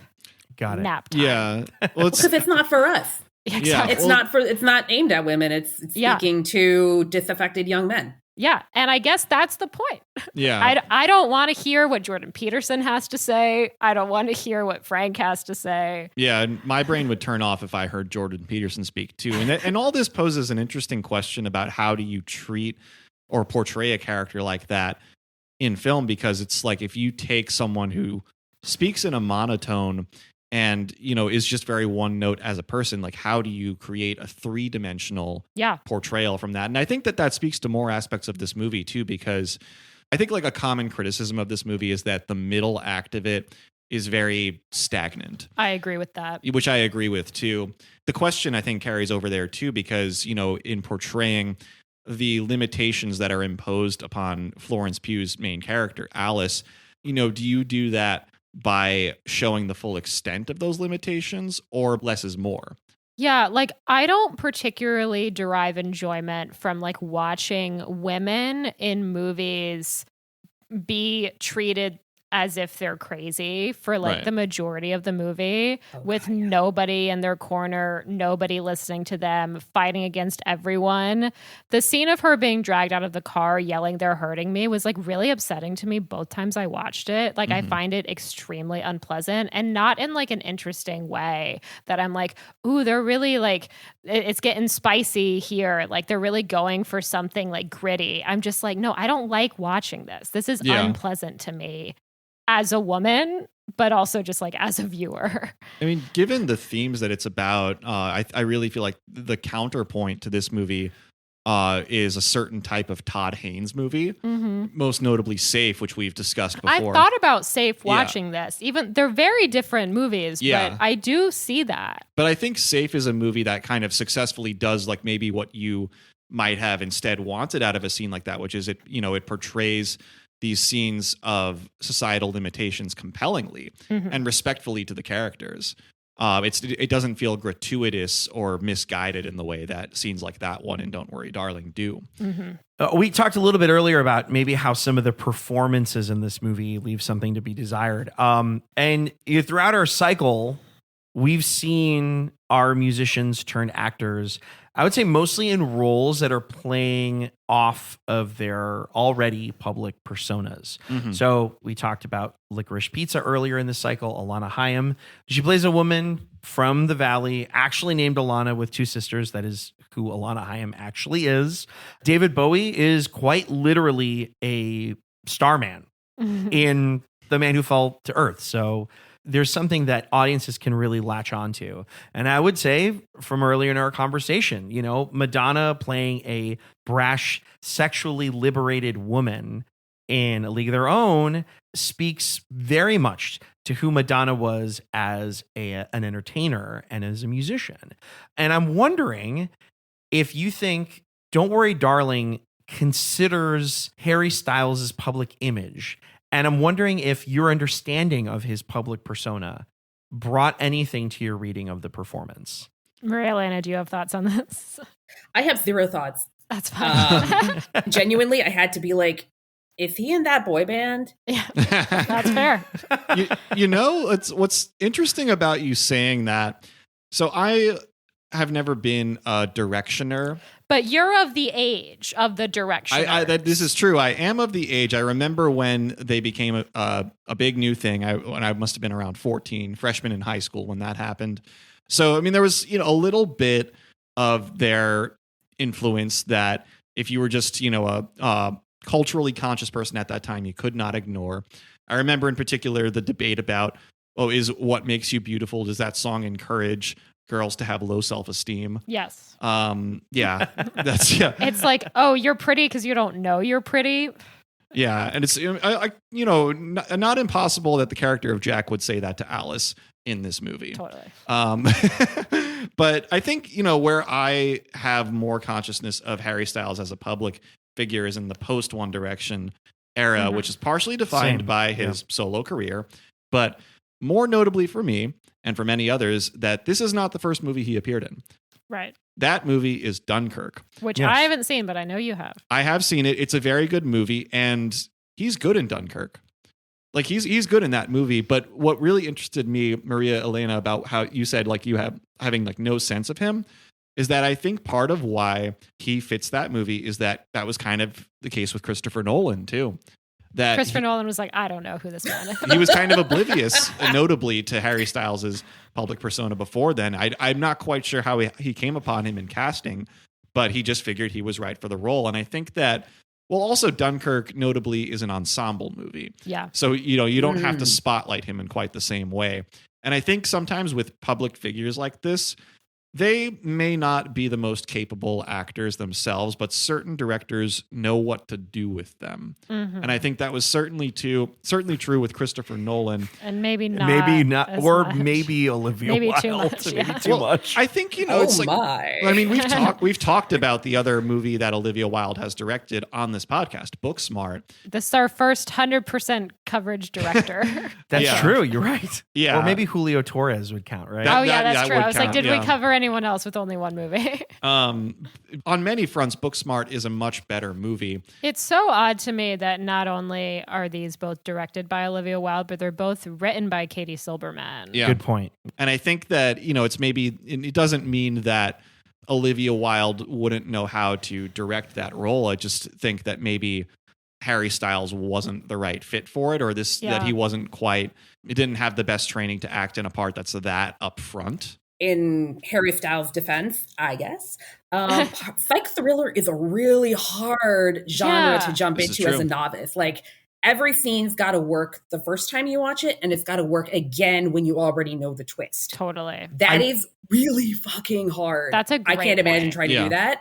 Yeah. The first time I saw this movie, I kind of felt like you guys. I was like, boy, I think they really cast him incorrectly. Like miscast him. Yeah. And I think Olivia Wilde was probably maybe looking, considering other things. Well, I think she cast Shia LaBeouf. Like she's having to pivot. Well, also. like I really want to see this movie with Shia LaBeouf in it, and that's not to Very say different that movie, but that- yeah. that's not to say that like I necessarily want that guy to be working more and more. And I think this is partly goes to the question I brought up. Yeah. Which is I think casting somebody like Shia LaBeouf is casting for the final note in a way that this movie really doesn't. The second time I see this movie, I widen. There are moments where he's way worse than I remember him being. Yeah. But then there are some moments where I think he like is a little bit better because I realize that his actual character is supposed to be kind of like a nebbish guy anyway. Yeah. Yes, I wrote down a very similar point as my answer to your question, which is that when you're looking at Harry Styles' public persona, he's seen as like this sex symbol. Right. So you plug him into idyllic 50s domestic life and you're like, well, yes, it's like picture perfect, beautiful husband, beautiful wife, living in this beautiful neighborhood. I'm not saying you necessarily trust him, but you trust him more than you would trust Shia LaBeouf. You put Shia LaBeouf in this role, and just like you were saying, Emilio, from the beginning, I'm like, this guy, there's something wrong with him. He's Shia LaBeouf. Right. Yeah. Right. What is it? Actual cannibal Shia LaBeouf, right? Yeah. The funny thing I was trying so hard to connect those two. Yeah, and I don't believe actual cannibal Harry Styles. Like you just know Exactly. from the combination he's not an actual cannibal. But Exactly. But funny enough, like I think the only movie that Shia LaBeouf has been in the last 5 years is Megalopolis, Which I still haven't seen. and like people have a lot of opinions about that movie, but I think that the casting of him in that movie is much more what it could have been in Don't Worry, Darling, where like the movie kind of knows who he is. Yeah. Dougie was like, Coppola brought him in and said, hey, you're a weird creep. Be a weird creep in my movie. Exactly. Right. Yeah. Right. My sort of good faith read on the Harry Styles performance is that I felt watching it, I felt a lot of comparisons to watching Hayden Christensen in the Star Wars prequels. I can see that. That occurred to me when you mentioned that his first movie was Dunkirk. Yeah. Because like all of the actors who've been in the Star Wars prequels, like they've been in other stuff and they've been pretty good. Yeah. With the exception of Ahmed Beft and Jake Lloyd, who just kind of disappeared into the void. Right. But like everybody else is good actors when they're given good directors. Exactly. Yeah. And, for the record, I think that Hayden Christensen is actually a pretty good actor. Shattered Glass is really good. I still Great need to movie. see that. He's incredible in that movie. Yeah. And he has a small, I don't like, he's kind of a background part, but he has a good small role in the Virgin Suicides too. Yeah. Like in the Star Wars prequels, I think that if you look at his face in Revenge of the Sith, like you believe this guy is Darth Vader. Like he looks evil in that movie, but some of those lines are so hammy. Yeah. Yeah, it's the script and the direction from George Lucas in that are really what I think deserve the scrutiny there. And so, but yeah, I think that there's a lot of similar moments with Harry Styles and Don't Worry, Darling, where I don't necessarily think that he can't pull this off. I just feel like the script is maybe a little too thinly written. I mean, like his character feels pretty one note at many moments. There's a lot of scenes where I feel like all he is expressing is anger. I think there needs to be more internal conflict with Jack, and you never see any of that reflected on his face. And then in these big angry scenes, there's nothing behind his eyes. Right. He has a lot of mouth movement. Yeah. But it's like his eyes are just dead and like wide and dead. And again, that can feel intentional. You can maybe argue that it works in this movie, but I don't think he's doing it on purpose. Yeah. Okay. That's very fair. Yeah, and part of what imbues my sense of his performance is also thinking about the version of him that we see in the twist reveal. Yeah. The real version of this character, Jack, is basically an incel. Sitting at a computer all day, and is, like a Jordan Peterson acolyte type. Yeah. And I thought watching those scenes that him in that really in that not goatee, like that 5 o'clock shadow. Yeah, the scruff. The scruff. That I thought like, okay, like he's like some people would disagree. I thought he wasn't bad in those scenes. I kind of believe him as this like scruffy deadbeat. Yeah, but the thing with that, and going back to Emilio, your question of like his public persona, is that I feel like I don't buy him being that kind of person, knowing who he is in real life. It's a little different from, say, like Chris Evans going against his Captain America persona, because he spent so long occupying this very particular mold. And for one thing, it feels bold for him to go against that, but it feels like the statement is bolder too. Yeah. And I feel like there's less of that to work with in the case of Harry Styles. Do you guys think they added the whole like chosen nationality thing so that they didn't have to ask Harry Styles to do an American accent for the whole movie? Yes. I have a note about that. Yes. Yeah. Go for it. Yeah. The charitable reading of that is that Jack, the American nebbishy guy, thinks he can be more glamorous by like being kind of like a suave James Bond British guy. Because he has a James Bond poster in his apartment. Does he? Oh, that's so funny. The uncharitable reading is, yes, that they did not want to make Harry Styles have to be do an American accent for 2 hours. Yeah. Yeah. No, it's possible. It's funny because I'm like, if it was Shia LaBeouf, would they have made him be British? Oh, no, that's a very good point. I also paused on my rewatch. I happened to pause on the kind of entry screen from the real world. There's like a computer screen that shows like his chosen nationality. It's when Dr. Collins is doing the voiceover of like chosen nationality, British, chosen wife, Alice. And there's also like appearance enhancement on there. And then I can't like fully read what comes after appearance enhancement. I guess that's just like, we give you a better haircut. And he's the same person. He has the same facial structure and body type. So it's not like they're changing that much. They're just like cleaning him up. But I just thought appearance enhancement was very funny. But with the nationality thing, no one else seems to have a different nationality. Everybody else seems to be American in this. So if it was so easy and such a central point of you can choose your nationality in this simulation, don't you think more people would want to be like Italian or Irish or like, rather than just like, we're all just going to be American? And then there's that one guy who really took advantage of the chosen nationality bit. Yeah. Maybe that was why Frank wanted to bring him in so badly. Yeah. But also, I mean, like, speaking of like chosen nationalities and being able to hold an accent. I mean, Florence Pugh, like, she is great at holding an American accent. In fact, I think that you could have made them both American? British. Yeah, she's English. She's British. I think she's only Shut up. She's only spoken in her native accent in a few film roles. Most recently in the movie We Live in Time, which came out last fall. Has anyone else here seen that? I haven't. No, I've heard it's really good though. Yeah, I liked that movie more than I expected to. It's an interesting movie, and she's great in it. If you know anything about Florence Pugh in real life, that she is an avid cook. That she like frequently posts like her cooking various recipes on social media. For what it's worth, she actually gets to live out that role in full in We Live in Time, where the character is a professional chef. Okay, cool. But it's just, if you know that detail about her, that's a little amusing to see in this movie. She gets to do what she loves for a moment there. Very cool. Yeah. Yeah, I'm trying to think if there are any other points about Harry. Yeah. You mentioned that you felt like there were some moments that he was way worse than you remembered. Are there any specifically that you can think of? Because I'm so curious. I didn't really buy him like for most of the movie as a guy that we should care about. I was not as bothered by the outbursty stuff. Okay. The moment you talked about Florence Pugh getting dragged out of the car, I think there was something like oddly raw about him just like screaming and like having a tantrum in the car. Yeah. That was like oddly like effective. I think once he starts screaming, I'm like, okay, I do kind of believe this. Yeah. I thought that like, too. He's like kind of like an impetuous guy. Yeah. I'm not as turned off by some of that. I think what doesn't work for me is I don't think he and Florence Pugh have good chemistry. They don't. Yeah. I don't like, think. And well, it's because Harry Styles is busy. Yeah, that's actually a very good point. Yeah. Yeah. And if you really want to have like a really good faith reading of the movie, you can argue that plays into the tension between them. But I think that what we're saying is that it doesn't. It's that the tension would be more compelling if like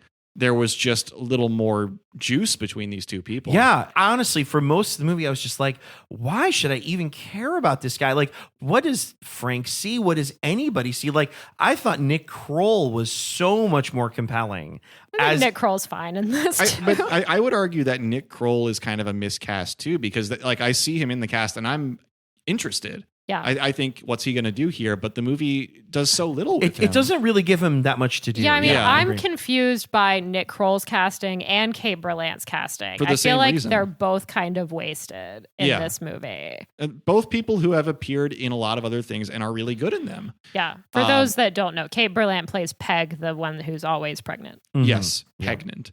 But I actually, on the surface, liked that she was in the movie, and it was disappointing to see that she gets very little to do too. Does anyone else have any Harry Styles thoughts? I feel like I've said mine. Very cool. Okay. So this movie and A League of Their Own are, as you said, Emilio, movies that at least both want to be about women's empowerment. And they explore this topic in starkly different ways. The characters in A League of Their Own are meant to be trailblazers, albeit still constricted by certain societal expectations. Don't Worry, Darling explores the same theme of empowerment by stripping its female characters of the power that they have in our modern society. So did you guys find one of these storytelling methods more effective than the other in the ways it explores the feminist themes? The short answer is I did, but I'll let somebody else speak. I imagine we all kind of felt one way or the other and possibly all felt the same one way. Yeah. I think it's actually very interesting that we paired these two because A League of Their Own is the carrot and Don't Worry, Darling is the stick. Very good. And it's actually quite cool then that the like psych thriller horror one is the stick. It's the movie that's saying if we don't get our shit together, and if we don't get a handle on like the red pill, make America great again pipeline, this is where we're going to go. Yeah. And A League of Their Own is the carrot saying, look, this is the feminist utopia we could have had, but we planned. Yeah. Interesting. I like that. Yeah. I think that what's interesting about A League of Their Own in this particular context is that it's not like there's no conflict in the movie. I mean, there's plenty, but I think that like the adversity that women in general had to face at the time that it's set feels like it's present appropriately in the movie, but it is not the big bad thing that's going on. It feels, a lot of ways it feels like the most salient conflict of that movie is the rivalry between Dottie and Kit. Yeah. The movie strikes a great balance of all the different conflicts going on there. And as a result, it just kind of lets the bulk of its main characters just kind of live and do their thing. I feel like it still doesn't happen that often where the characters are just allowed to have, if it's not always a good time, they're allowed to like do what they do well. Yeah. I want to jump off of that point too, which is I think that a lot of the sexism is tied to very like systemic things in A League of Their Own. And yes, you have men or women in certain instances speaking to that. But like there are so many societal forces at play that it's really hard to pin anything on like one particular guy or one particular person. I think what's good about that is that it allows that aspect of the story to not feel so front and center that it pulls away from other aspects that make the movie really enjoyable or really resonant or actually strengthen the idea of these characters up against a patriarchy. And the fact that these characters, even the men, are like trying to kind of overcome these systems throughout the movie. And they're learning and they're progressing and they're trying to move forward.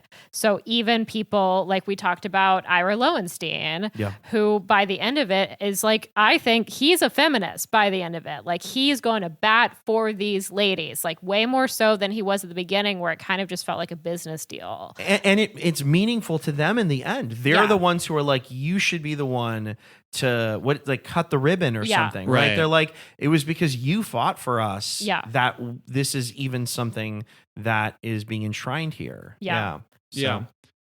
Yeah. Whereas when you come back to Don't Worry, when you come back to Don't Worry, Darling, I mean, it's like a movie that I think has a lot of good ideas on its mind. I'm not close-minded to the idea that stories about situations like what you see in Don't Worry, Darling can be portrayed well. You were talking earlier about how the second act is often criticized as dragging, which I definitely agree with. And I wonder if this movie would have been a perfectly fine episode of Black Mirror or like The Twilight Zone. Like if you just cut this down to like an hour or less and like trim the fat, it's like, can you explore this concept? And maybe even like Maria-Elena was saying earlier, like go outside of it, like go outside the simulation. Right. I think you could rework this concept in a way that is interesting.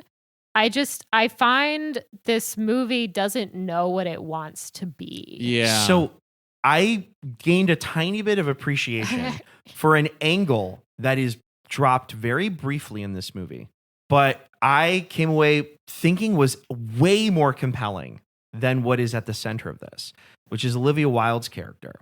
Yeah. That was something that actually really stuck with me. The fact that she knowingly let herself be a part of a simulation as a way of dealing with grief. That to me is so much more interesting than what happens in this movie. Then I've got a recommendation for you. Watch WandaVision then. Okay. Oh, Because interesting. That's WandaVision. Okay, there we go. Is that she's like dealing with this grief. Yeah. And that she has kind of created this world for herself. Interesting. Cool. So Yeah. maybe do that. Olivia Wilde's character isn't just trying to deal with her own grief in the simulation. She is actively trying to keep women in the simulation. Like Alice exactly. starts I'm figuring things fascinated out. by She that. takes her aside and says, stop it. You're being a child. Don't disturb this perfect world that we have. Don't disrupt this world that I need to process my grief. That's interesting. Can we dig into that? I think it's fascinating too. And I what I'll say though is I think this movie is way more interested in a stand up and cheer moment like the Shelley character killing Frank. Oh my God. While thank you. Sorry, I we'll exactly. talk about that. Exactly. Through the entire movie, Shelley, who is played by Jim and Chan, is portrayed as the loyal partner of Frank. But not like partner equals, partner like she's in the system like everybody else, but she holds some power over the other women because she's partnered with the leader. Yeah. You see no indication of the fact that she's going to turn on Frank. You see no motivation for this whatsoever. She seems totally bought into the system. She chastises Alice at their home about bringing all of this up. And so I'm like, okay, if you want a big stand up and cheer moment from Shelley, then you need to give us a reason to care about Shelley. Right. And they Exactly. don't. At least tell us like what she plans to do with the simulation now that Frank is out of the way. Because like if she wants to build like Paradise Island, okay, I want to hear about that. Yeah. But then in my rewatch, when she stabs him and twists the knife, stupid man, I think she says, I'm in charge now. She says, now it's our turn. Now it's my turn. Or now it's my turn. Yeah. And I think that's very different than now it's our turn, because now it's our turn is like the women are rising up. If it's now it's my turn, then it's like, well, is she just wants to be in charge? Like, is she here to liberate the women? Or is she here to try to gain power for herself? Like an Olivia Is she here Wilde. to gaslight, gatekeep girl boss? Exactly. Which, again, this movie is not beating the white feminist allegations. Exactly. Right. Thank you. Yeah, and but I even before that reveal occurs with the Olivia Wilde character, I could still tell like there's something under the hood here. Yeah. Just one thing that jumped out in my mind about Don't Worry, Darling while watching it. The movie I kept thinking about is a more recent movie than Don't Worry, Darling. It just came out earlier this year. It's called Companion. Does anyone else know this movie? I know of it. I know of it. I I've haven't not seen it yet. Yeah, same. I think in several senses, Companion is the movie that Don't Worry, Darling wants to be. Cool. Okay. Which, that's a heartfelt recommendation of it. It's a great movie. It's a little tricky to talk about this movie without some spoilers, so I'll try my best here. It is also about being in a relationship where the female partner basically feels trapped and where the the male partner is, I think, a much more effective portrayal of like someone maybe who's not specifically who's like maybe not someone who's specifically like a Jordan Peterson acolyte, but someone maybe who like masks as a good guy, but really has some nefarious things going on. Mm-hmm. This is also like a sci-fi horror movie too. Yeah. And it has a twist in it that I think occurs at the right time in the movie. It occurs about a third of the way through, as opposed to in Don't Worry, Darling, where it's more like 2/3 of the way through. Yeah. Someone I follow on Letterboxd said in their review of this film, the reason the Truman Show works is that we know it's going on the whole time. Yeah. And so I'm curious if this movie would be more effective if they dropped the twist earlier. Yeah. I also checked my notes and I did write it down. It's my turn now. Good. So yeah, she's definitely gaslight, gatekeep, everything. Totally. Yeah. Well, stay tuned for that coming up. You know the scene where Alice is cleaning the window and she's pushed up against the glass? She's cleaning her window with a newspaper. Oh, yeah. And I'm like, well, why? No, that's legit. That's No, really that's smart. legit. That's a thing? Yeah, that's a thing. Oh, wow. Yeah. And That's how you avoid getting streaks. I did not know this. And I paused and Dougie and I actually went back and forth for a while. He's like, that's not a thing. And I'm like, well, she has one. So if it's not an actual thing, then it seems like a very weird detail for them to include. Maria-Elena, you and I, we both grew up with parents that did that. We didn't clean our windows. Yeah. So I don't know. Yeah. I Maybe. thought everybody did that. I did too. Mommy and Puppy that did it? Oh my God. I'm very happy to know that this is a real thing because I thought I was going crazy. I'm like, why would they do that? Now I understand. I really appreciate that. No, all good. The attention to detail in this movie is, I think, kind of cool. There is a moment where Alice is in the bathtub and Jack has just come in to say, hey, I would love to maybe talk about having kids someday. And baby trapping has entered the chat. Right, exactly. But there's a moment where, she's in there and you don't really get a great look at her from up top, but you see her reflections in mirrors. Yeah. And she sinks down in the bathtub. Yeah, and her reflection does not. Her reflection Yes. doesn't. I thought that was kind of cool. Yeah, I mean, Yeah. it's going for something. Yeah. Yeah. It's trying for Black Swan. Yeah. Right. Yeah. Right.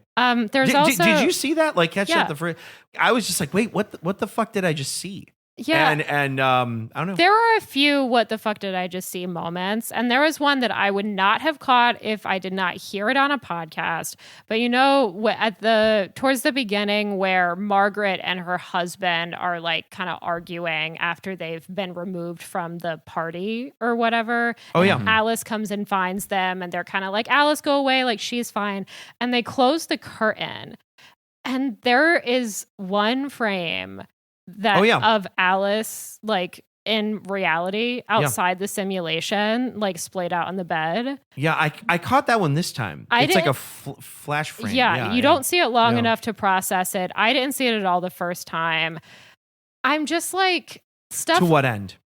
What end? Stuff like that just kind of feels like Olivia Wilde just like throwing things at the wall. Yeah. Yeah. And it also just made me think of Fight Club, like put like one clip of porn into your movie or whatever. I think this movie has a lot of try-hard energy. Totally. And I kind of feel this way, honestly, a little bit about Booksmart.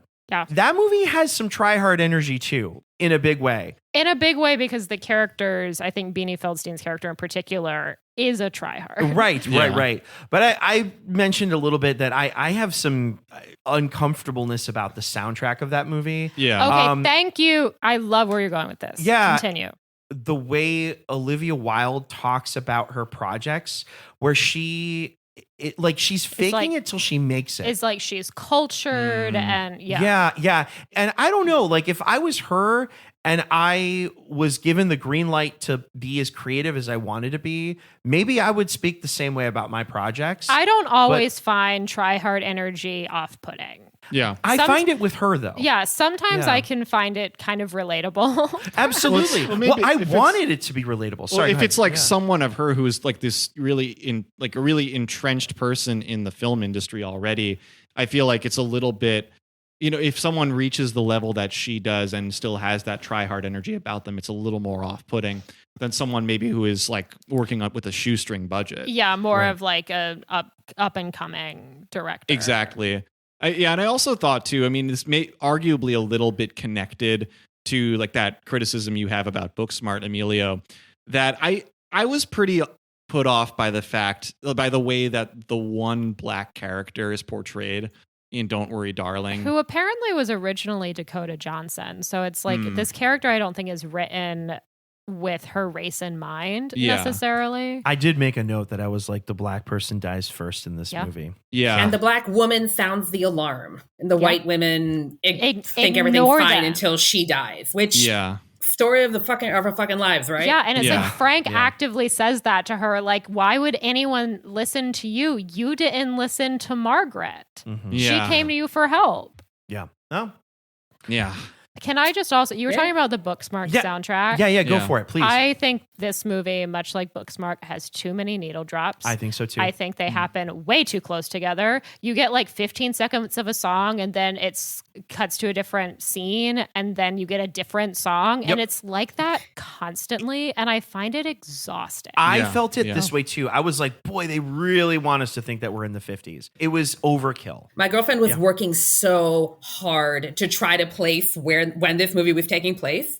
And she was trying to do it through the music. So every time there was a needle drop, she was like, whatever the program is on your phone that lets you like, identify the song. Yeah. Sure. Very nice. For the entire 2 hours, yes. She placed it at 1958. And I don't remember how she came to that conclusion, but that at the end seems of the day, right. it doesn't matter. This is a pastiche made up from like Jordan Peterson's fever dream. So Yeah. Well, there was like something you said earlier, Madeline, about having these moments that just feel like they're meant to be clever, but just don't land. And I felt that way about the ending of the movie too. Yeah. It just, it really is going for this note of like, you don't know whether Alice lives or dies at the end. And it's just kind of like, I just like, it's been done well before. I felt like in this movie, it's just adding like this kind of like, ooh factor of like, you don't even know what's supposed to happen. It's like surreal. And I was just kind of like, don't throw that at me now. Yeah, you're exhausted by this point. There's there's other like big swing movies that I think have done that compellingly. I'm not unilaterally against that. I just felt like for this movie to try something else like that after all the other misfires it's had, it's just kind of like, this is not the right movie for that. Yeah. But he also said if the men die in here, they die in the real world. What is but up I'm with like, that? why not the women? Thank you. What? That's so inconsistent. That makes no sense. Sure, die in the game, you die for real. Like, that's classic. That's fine. But why is it only the men? That felt so convenient. Like, exactly. Yeah. Yeah. I wanted to make one last point about A League of Their Own being, I think, just a much more compelling story about women empowerment. Really the counterpoint to this movie. Yeah. There we go. I think if that movie came out today, there would be scenes with Nelson talking Marla out of staying in the league. Yeah. And I think that there would be scenes with Bob telling Dottie, like, no, we're together now. This is what we do. Yeah. And I love that that's not there. Yeah. I think it makes the idea of the societal forces so much stronger that they don't even need to be persuaded by individuals. Yeah. The dreams for them at that time are so narrow that once they come into play, the idea of anything else falls away. Yeah. I find that to be really compelling. And I think movies, this is a big, broad generalization, but I think movies today feel like they have to have that scene where there's a big, bad husband or boyfriend that's like, no, you're not doing this. I think they're putting movies a face to it. Are afraid to have people make decisions that impact the narrative off screen. Yes. Yes, absolutely. Yeah. And that's something, you get in A League of Their Own, which is cool. Yeah. That conversation does happen in the TV show, by the way. The main character's husband does come back. Case in point. They have a whole conversation about it, and I don't remember what they decided on, but I remember it being a conversation. How did that land to you? It made sense in the TV show because I was used to a slower pace. Yeah. Okay. The movie only Oh, has 2 yeah. hours to tell the whole story, and That's a Amazon good gave us point. 8 Yeah. hours. So I was okay with it Okay. Yeah. expanding to tell other stories. No, that's a point I didn't really think about, but no, that make sense. Yeah. Interesting. Yeah. Cool. Well, I think we have We did it. come to the understanding that A League of Their Own. Feminist masterpiece. Thank you. That Not to transcends be time. said. Not necessarily something we could say about Don't Worry, Darling. That is But true. I think what we can agree about is it was interesting and compelling to discuss both movies together. Yeah. Yeah, I would these- say so. These fit together in a conversation better than I would have thought. Yeah. And I had a lot of fun with this. Cool. Agreed. Do we want to share unlikely universes? Yes. Absolutely. Maria-Elena, did you have one? You seem to have something. I do actually. Which movie are we starting with? Oh, I only did one. I and only did one I too. did Me Don't too. Worry, Darling. I did one for A Okay. League of Their Own. why don't we start with you and then maybe we can snake circle back at the end. Yeah. Okay. Well, I've got one for Don't Worry, Darling. Sweet. I Okay. think that Frank survived the stabbing, and I Uh-huh. think he threatened to go public. And I think Shelley had to do some quick thinking and use his own technology against him and stick him in a fantasy world where he couldn't cause any harm and let her have her turn. And I think Frank is a little bit of a theater kid and a nerd. And I think that the best choice for him is to make a world that resembles the tabletop games he used to play in college. And I think he's a bard because he's a showy, horny bastard. So I think she stuck him in D&D, Honor Among Thieves. He is so good in that. He is so charismatic in Dungeons and Dragons Honor Among Thieves that I said, where is Chris Pine from Dungeons and Dragons Honor Among Thieves? Wow. he just was about to be there. Exactly. Yeah. I love that. Love that. Nice one, Maddie. Nice. Good one. Anybody else want to go? Well, while we're on the Don't Worry, Darling thread, does anyone else who has one for that movie? wanna go? I do, have and one. you Go go. ahead. Go ahead. Okay, so Dr. Collins, this guy is an asshole, and I do not believe this man is a medical doctor. All we do is see him take someone's blood pressure and administer shock therapy. Do you need a medical license to do those things? Apparently not. I think that Dr. Collins actually has a background in politics. He began his career in politics by working as White House liaison in the mid-2010s and successfully ran for Congress in a special election in 2016 and won. So after just one term in the House of Representatives, Dr. Collins, or as he used to be known, Jonah Ryan, decided to run for president of the United States. Unfortunately, Jonah had formed extremely regressive opinions about race and possibly gender, and his campaign was ultimately unsuccessful. But somehow this abundant racism wasn't enough to keep him from being chosen as a running mate, and he soon becomes vice president of the United States. Good Lord. Lucky for the American people, Jonah is impeached halfway through his term for reasons that are not publicly reported on, and his reputation is tarnished. Throughout his post-impeachment depression, Jonah finds his way to Frank's podcast and is immediately drawn to his like-minded, regressive opinions about our modern era.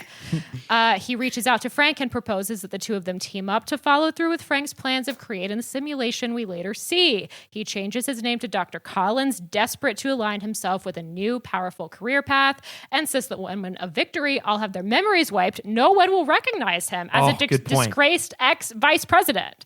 So perhaps once Alice finds her way back in the real world, she'll be able to share the good news of his demise. I haven't seen this, but I know what it is. Cool. Veep. Yes, this is Veep. And the actor is Timothy Simons. Tim Simons is great. I always enjoy seeing him pop up in movies, Yeah. even playing scumbags as he sometimes, but not always does. I think he's very effective in this scumbag role, and he's very effective as a scumbag in Veep. Very cool. Nice. I like this. Yeah. I'm going to ride that Don't Worry, Darling train. And this one has been a long time coming. Indeed. So Alice in Don't Worry, Darling, it's actually revealed that she is in a simulation and at the mercy of her frustrated, out of work husband, Jack, whose fragile ego makes him resent her for constantly working at her job as a doctor/nurse in a hospital.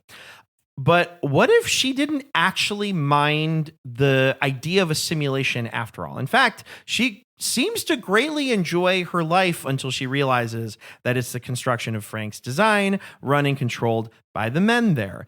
And in their big argument before she kills Jack, she says, it's my life. She's upset because the role that she's been playing was never her choice. The founder of the Victory Project, Frank, is also killed by his wife, Shelley, ostensibly also being held in the simulation against her will. And what does she say? She says, now it's my turn. Does she mean it's her turn to take control of her own life and get out of there? Or does she mean, as we alluded to before, now it's her turn to run the simulation? And I think between the rise of socialism, the New Deal democracy under FDR, the start of World War II, the rise of women in the workforce, the start of the AAGPBL, I could totally see the women deciding that they'd like to keep the simulation back in the past, as the 30s became the 1940s, a time when opportunities to redefine women's roles and freedoms could be reimagined with even more success and agency for them. So that's what they do. And the women who are down for this change of leadership all assume different identities and create a new simulation where they get to be well-respected women in socialist-friendly academia in the late 30s. In the real world, Alice is a doctor, already a woman of science. So the shift to Jean, a psychiatrist, feels, pretty good, actually. And she seems to be the one in control when she first meets another bright star of an intellectual by the name of Robert. They hit it off right away, despite Robert already being married. It's an affair, that feels on her terms, at first at least. What she doesn't count on is falling in love and falling hard for this brilliant man. And when Robert moves on from her and starts a family with another woman, it becomes too much for Alice to bear, and she chooses an exit from this simulation the way she's seen it done before from her friend Margaret when the simulation was run by men. So Oppenheimer all happens in a simulation. Exactly. Oppenheimer is a simulation. Yes. Wow. That's what this is. You were going to say this on our Oppenheimer episode. That's correct. Long ago. Yes. And Julian and I had not seen Don't Worry, Darling. And I think you were kind of torn because you were like, well, it will spoil Don't Worry, Darling. Yes. Yeah. I was really excited by it because it felt like it was too good to pass up. It's very good. I was describing Don't Worry, Darling to a friend, and he did call it the poor man's Barbenheimer. Nice. That's clever. And Well it's done. Florence Pugh in both the role of Alice in Don't Worry, Darling and Jean in Oppenheimer. So there we go. Brilliant. Well, Julian. All right. Well, we haven't heard any unlikely shared universes with a league of their own yet. I will change that.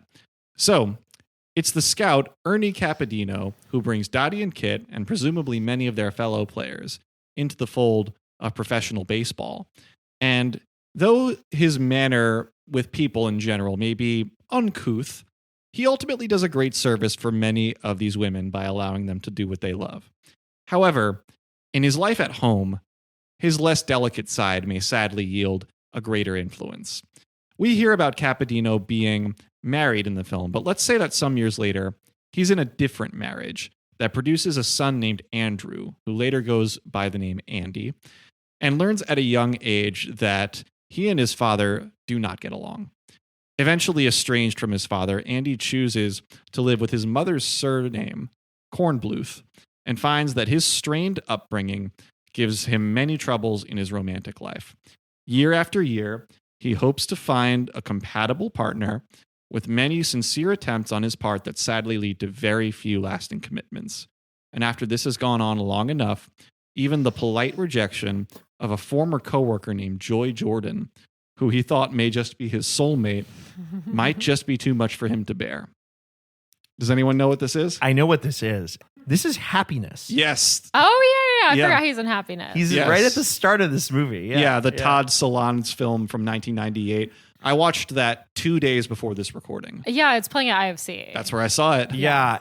That movie is kind of weirdly brilliant. It is, yeah. Mm-hmm. It's like the kind of thing which is like uncomfortable to watch at many points in a way that is like so bizarrely compelling. Like Yeah. a lot of Todd Solondz. Yeah, that's kind of his thing. Cool. All right, we've looped back around. Yeah. Yes. I don't think Dottie was ever terribly comfortable with fame and fortune as a ball player. I think she tried to have a quiet life as a dairy farm manager, but fame kept following her around. And unfortunately, it did strain her marriage to the breaking point. I think she left her husband, changed her name, moved to a small town in Connecticut, and married a lovely guy she met there named Adam. When their happy small town life was cut short by a tragic car accident. But unfortunately, they did not cross over into the next life. They stayed on the mortal plane, where they ended up crossing paths with the bug drink man himself, bioexorcist extraordinaire. Say his name 3 times at your own risk. Beetlejuice. Oh, nice.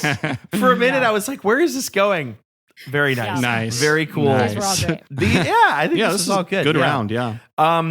Maria-Elena, thank you so much for hanging with us. Yes, thank you for being here. Thank you. For this long stretch here and adding your thoughts to this. This was super fun. And it was also just really cool getting to see you in this format. Thank you so much. I had so much fun tonight. Oh, thank you. We loved having you. This was great. Very cool. Yeah, we had a blast too. Well, what are we going to be doing next, guys? So we are nearing the end of our cycle of episodes focusing on musicians turned actors. And well, this was a pretty easy one to select a close-up for. That's our segment where we zoom in on one particular figure and 3 representative works of theirs.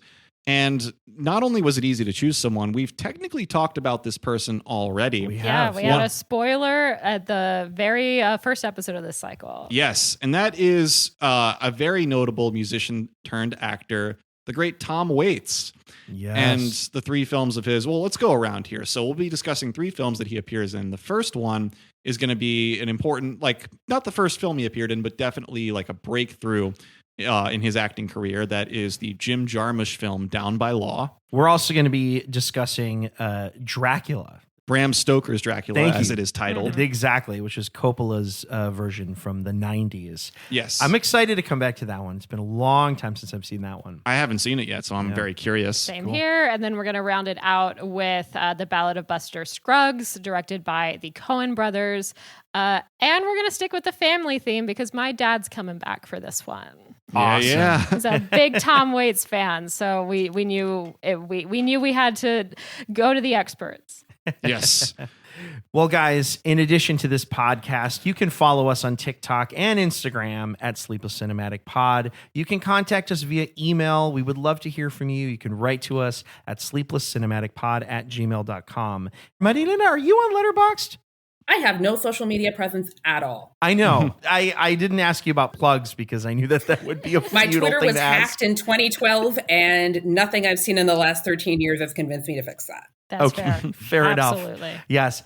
I still don't have a Letterboxd. I know the other people at the table here do. Yes, you can follow me, Madeline, at Patroness of Cats. And you can follow me, Julian, at Julian_Barthold. I really need to update my Letterboxd. It's very out of date, but I do hope to do that in the near future. If you are listening to us for the first time, thanks so much for finding us. If this is the 5th or 6th or 60th time you've listened to us, thanks for sticking with us. We've really grown to love doing this, and it means the world to have our budding listenership grow. And if you haven't already, we'd ask you, return listener, to please write a positive review and rate us on your podcast platform of choice. This is one of the best ways for new listeners to find us and help our podcast take its next steps. You can also keep it grassroots and tell a friend to tell a friend about the Sleepless Cinematic Podcast. That helps too. We know the goods when we see the goods.